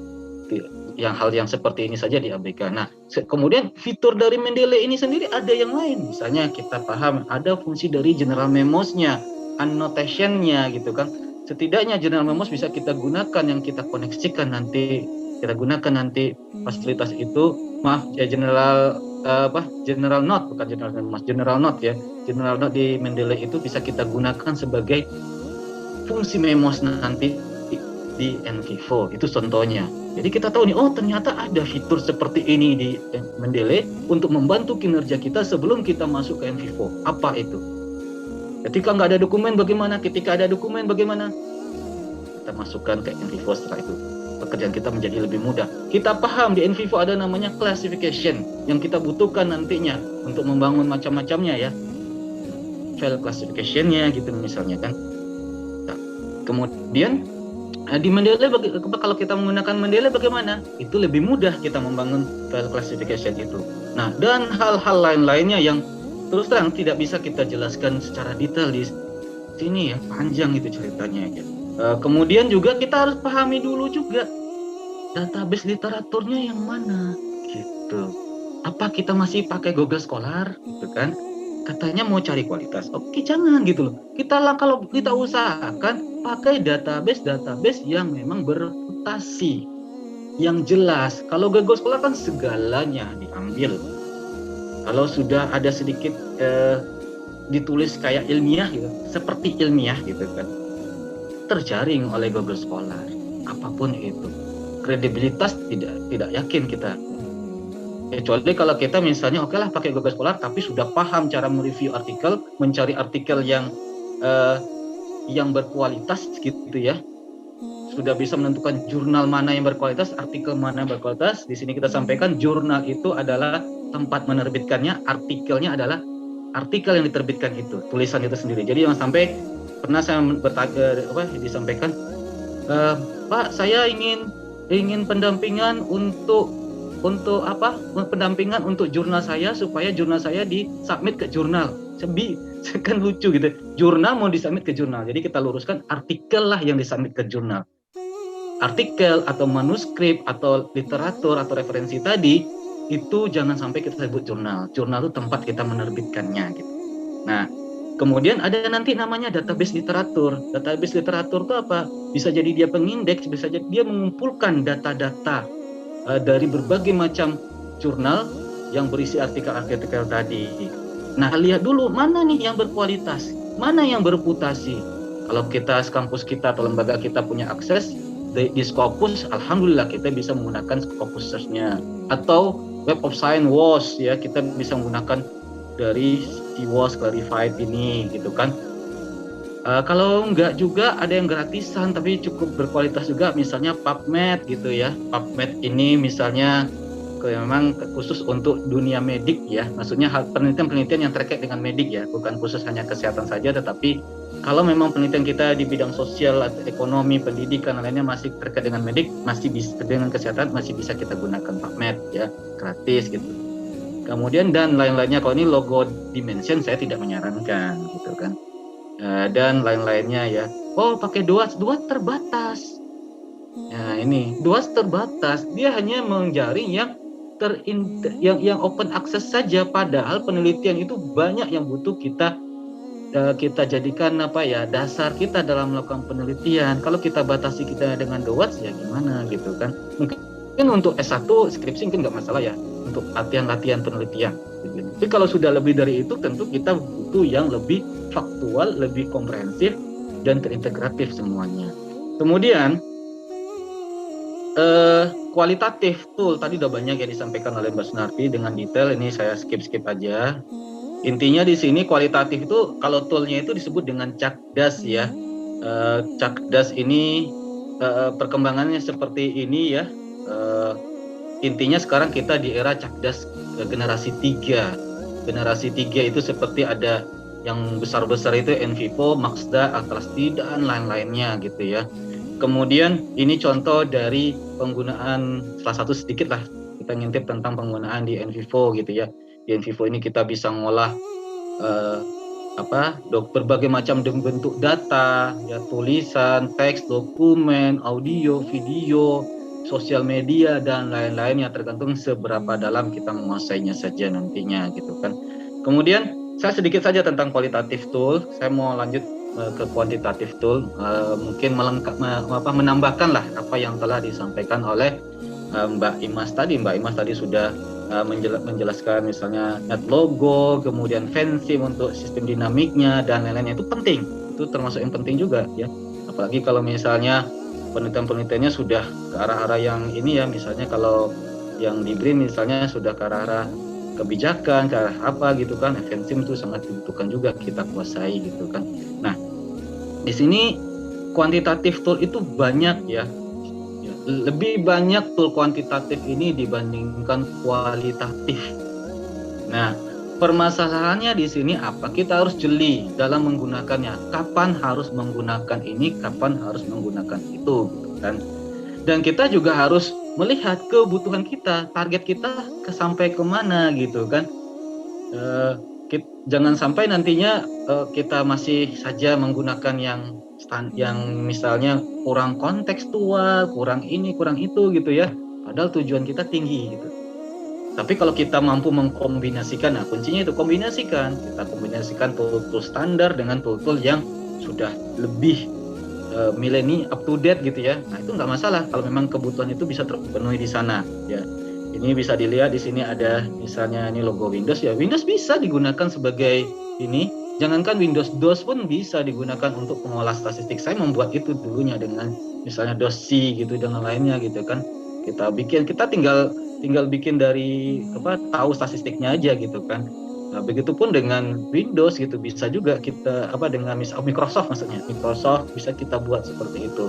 Kemudian juga SPSS jelas sudah dikenal kita ya, standar banget. Kemudian ada Amos ya, satu perusahaan dengan SPSS gitu ya, sama-sama IBM Amos ini SPSS. Kemudian ada lagi si Lisrel ya. Dan selanjutnya ya yang saya sarankan juga nantinya selain nanti misalnya ya kita menguasai ini, memahami ini, kemudian cobalah mulai mempelajari yang ini untuk arah ke depannya ya. R ini cukup luar biasa perkembangannya. Karena di R ini banyak macam-macamnya nantinya. PLS ada di R, pengganti SPSS ada di R ya. Dan lain-lainnya ya R. Bahkan untuk dunia bibliometrik ada BiblioShiny, apalagi banyak di R ini. Dan ada paket standarnya yang gratis gitu. Kemudian saya contohkan misalnya kalau tadi kita bicara misalnya beberapa tool kuantitatif tadi sudah ada tentang sistem dinamik yang sudah lebih ke expertnya barangkali ya, untuk penelitian yang lebih expert mungkin ada sistem dinamik menggunakan Kensim, kemudian ada mungkin yang lain-lainnya. Di sini kita coba, ini juga bisa kita gunakan untuk tembus fokus untuk penelitian-penelitian yang kontekstual juga bisa gitu ya. Seperti 3 serangkai lah yang cukup populer yaitu SmartPLS, Amos, dan Lisrel ya. Meskipun mereka ada beberapa perbedaan, ada yang SEM, ada yang CBSEM mereka gitu kan. Tapi saya tuh tipikalnya gini kalau sama tool itu ya, kita jangan berreferensi, kalau tool itu berreferensi dengan referensi jadul, nah gitu. Berreferensilah dengan referensi guideline dari tool itu. Karena apa? Pengalaman saya sebagai developer tool itu selalu berkembang. Perusahaan-perusahaan tool pengembang tool nggak bakal berhenti. Tahun ini sampai di sini berhenti enggak. Kalau sekarang mereka cumanya kalau misalnya isunya gitu loh. Atau di sebagian buku-buku di tahun 2019, tahun 2020 ditulis bahwa SmartPLS cuma bisa gini gitu. Itu versi berapa? Itu versi berapa? Ayolah, itu versi berapa gitu kan? Kalau kemudian apakah seorang penulis itu dia seorang ahli IT juga gitu loh, ahli dalam penguasaan tool itu juga, atau user? Jadi beda ya, mereka yang user pengguna untuk penelitian dengan mereka yang memang seorang telah menguasai, sudah memiliki nggak harus kuliah di bidang, tapi memang mereka fokus dalam menelaah tool itu sedalam-dalamnya gitu kan.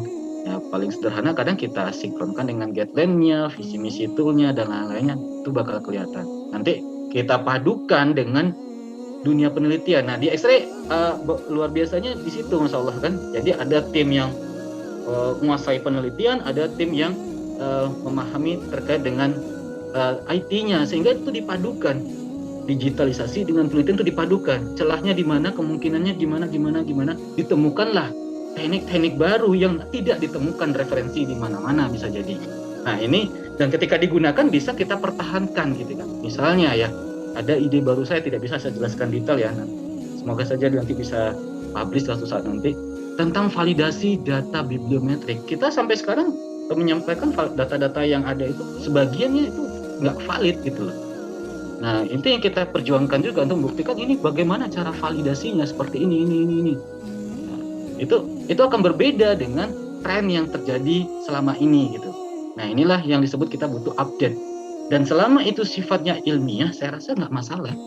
Saya yakin nggak masalah, bukan saya rasa lagi, saya yakin nggak masalah kan. Toolnya berbicara, hasilnya berbicara, faktanya ada gitu kan.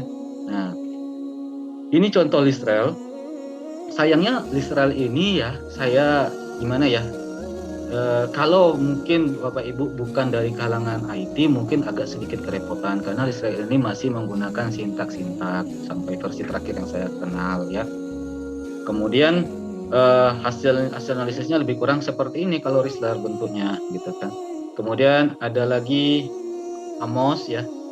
Amos ini satu perusahaan dengan SPSS, satu tim dengan SPSS, jadi kadang menggunakannya kedua-duanya perlu dikombinasikan juga, apalagi ketika kita butuh analisis faktornya, terkadang analisis faktornya kita menggunakan balik lagi ke SPSS dulu gitu ya. Nah ini ya seperti inilah SPSS ini gitu kan, bisa dilihat ya cara hasilnya juga seperti ini gitu kan.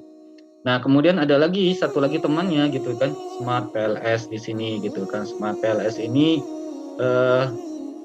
kalau menurut saya di antara tool-tool yang multivariat itu yang untuk SEM ini ya yang paling user friendly itu Smart PLS gitu.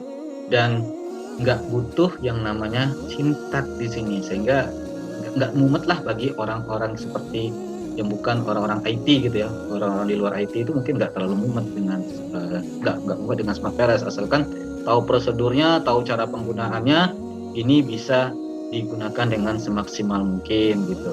Karena gini ya, tool kuantitatif itu apapun data kita tinggal dilempar, apalagi kayak SPSS istilahnya kayak Indonesia ini ya, kayak Indonesia ini kalau kata orang luar itu apapun yang dilempar tumbuh gitu loh di Indonesia ini. Jadi begitupun dunia kuantitatif ini, apapun yang kita masukkan ke situ diolah gitu loh. Diolah semua sama dia, ada hasilnya. Tanpa sadar kita, ini parametrik atau non parametrik kita hantam saja. Proseduralnya tidak kita lewati dengan baik. Linear tidak linear kita hantam saja. Lalu kita klaim aja, oh ini linear karena judul kita linear. Oh parametrik karena judul kita parametrik. Oh ini terdistribusi normal. Padahal karena judul kita terdistribusi normal dan datanya bisa diolah. Iya bisa. Semua itu bisa diolah oleh komputasi itu gitu kan. Tapi kan bagaimana ketika dia parametriknya, bagaimana ketika dia linearnya, ada syaratnya kalau nggak linear gimana, kalau nggak parametrik gimana. Nah ini yang harus kita pahami sedetail-detailnya tentang tool-tool itu. Begitu juga dengan Smart PLS gitu ya. Kita juga perlu memahami teknik-tekniknya, bagaimana kita dalam menyusun modelnya, dalam menganalisisnya, dalam mengeliminasi, kemudian dan macam-macamnya lah. Kemudian ini contoh misalnya kalau hasil keluaran dari analisis dari Smart PLS lebih kurang seperti ini ya beberapa tampilannya. Kemudian ini juga termasuk ada warna-warnanya juga ya, warna merah tuh tandanya gimana gitu kan, tandanya misalnya itu di bawah ininya gitu kan, limit minimal untuk yang bagian yang mana, misalnya RV-nya, crown batch-nya, row-nya, dan lain-lainnya gitu kan. Mungkin itu istilah yang sudah dikenal barangkali ya. Kemudian nanti ada juga model fit-nya atau GOV-nya gitu, dan macam-macam lain-lainnya lah, banyak gitu. Dan hanya saja kalau misalnya tujuan penelitiannya misalnya hanya sekedar uji beda dengan yang sederhana, ya nggak usah pakai Smart PLS. Pakai aja SPSS gitu kan kalau sekedar uji beda yang biasa. Hal-hal yang sifatnya deskriptif bisa pakai Excel kita. Nah jadi kita berpikir gitu, bukan hanya sekedar berpikir kerennya, tapi juga berpikir efektivitas dari tool itu gitu ya. Nah kapan kita menggunakan Smart PLS? Ketika kita ketika kita butuh mengolah data yang multivariat tadi. Multivariat itu artinya apa? Artinya sudah lebih dari setidaknya ya lebih dari 2 variabel. Sebenarnya lebih dari, kalau 2 variabel pun bisa diolah dengan Smart PLS, tetapi apakah itu efektif? Tergantung lagi. Kalau misalnya indikator-indikatornya atau item-itemnya banyak, nggak masalah di sini. Seperti ini, indikator-indikator item-itemnya. Tapi kalau sedikit ya, dan berbagai macam pertimbangan lainnya, misalnya nanti ya ini pertimbangan lainnya tuh kita lihat dulu. Kalau misalnya kita ingin kalau menguasai seluruh tool nggak masalah, bagus. Tapi terkadang kan kita harus membagi waktu ya, mana yang harus kita butuhkan, yang perlu kita kejar terlebih dahulu gitu kan untuk tool gitu kan. Beda kalau di dalam dunia kerja mungkin ada tuntutan tersendiri gitu ya. pinginnya yang seperti ini. Tapi kalau dalam dunia akademis gitu kan bisa kita sesuaikan, ya, sesuaikan dengan waktu kita, target kita, akhirnya apa yang kita bisa kejar terlebih dahulu, misalnya gitu kan. Mulai dari melihat kemudahan dalam memahami fitur dan lingkungan kerjanya, mana yang lebih mudah. Silakan, ini menurut analisis kami berdasarkan versi yang sudah ada. Kemudian input data dan dinamisitas pengubahan datanya yang mana gitu loh. Kemudian fleksibilitas dan dinamisitas membangun dan memodifikasi konstruk dan modelnya yang mana gitu. Kestabilan, potensi error yang minim. Kemudian manajemen pengujian dan modifikasi model gitu kan. Ini perlu dipahami satu-satu. Nah, kira-kira yang mana? Nanti kalau misalnya sudah masuk di dunia kerja, sesuaikan aja dengan tuntutan apa lagi gitu kan. Karena kadang di dunia kerja kita belajar satu tool itu mungkin sudah dianggap sudah dianggap kerja gitu kan. Tapi kalau kita di dunia akademisi gimana? Kita butuh yang mana nih? Butuh yang lebih friendly, butuh yang lebih mudah, butuh yang bisa lebih menghasilkan publikasi cepat bagi para dosen misalnya gitu kan, atau bagi para mahasiswa yang ingin cepat lulus yang bisa publikasi lebih cepat yang mana. Nah, ini kan pertimbangan seperti ini ada gitu ya. Atau bagi peneliti-peneliti yang lain misalnya peneliti di BRIN lainnya, mana yang butuh lebih cepat untuk publikasi gitu ya. Karena yang dihitung itu bukan jam kerjanya jam kerjanya itu yang dihitung mungkin di macam-macamnya gitu ya, HKM dan lainnya gitu kan, tapi bagaimana hasilnya itu juga yang dihitung gitu kan. Sedangkan kalau di dunia kerja misalnya, kalau memang di dunia kerja itu yang dihitung itu adalah dengan kita belajar itu ya, pernah saya beberapa kali misalnya di beberapa perusahaan melihat juga teman-teman saya gitu ya, duduk aja seorang engineer misalnya mempelajari sebuah aplikasi saja, itu dia duduk berbulan-bulan sudah dianggap kerja meskipun tidak menghasilkan apa-apa. Bahkan ada teman saya 2 tahun cuma mempelajari satu tool dan satu alat selama 2 tahun katanya, baru rampung itu pun nggak mantep rasanya katanya, belum menguasai banget, itu dianggap kerja dan dihargai gitu kan. Nggak ada istilahnya pengurangan gaji atau tidak ada pengurangan tunjangan kinerja dan lain-lainnya. Nah, ini pertimbangan ini memang dibutuhkan ya kan, karena kalau di perusahaan-perusahaan misalnya perusahaan swasta atau perusahaan yang sifatnya engineer itu kan kadang-kadang mereka berinvestasi jangka panjang ya. Seorang SDM-nya harus menguasai tool ini mungkin butuh waktu 5 tahun, setelah 5 tahun itu baru mereka diberdayakan untuk penggunaan tool itu. Sedangkan kita misalnya di dunia akademisi, dunia peneliti dan lainnya, kadang hal seperti itu malah bisa bahaya gitu ya. Setahun tidak menghasilkan, bisa tukinnya berkurang, yang masih kuliah nggak lulus gitu kan. Nah, ini pertimbangan-pertimbangan yang perlu kita perhatikan juga.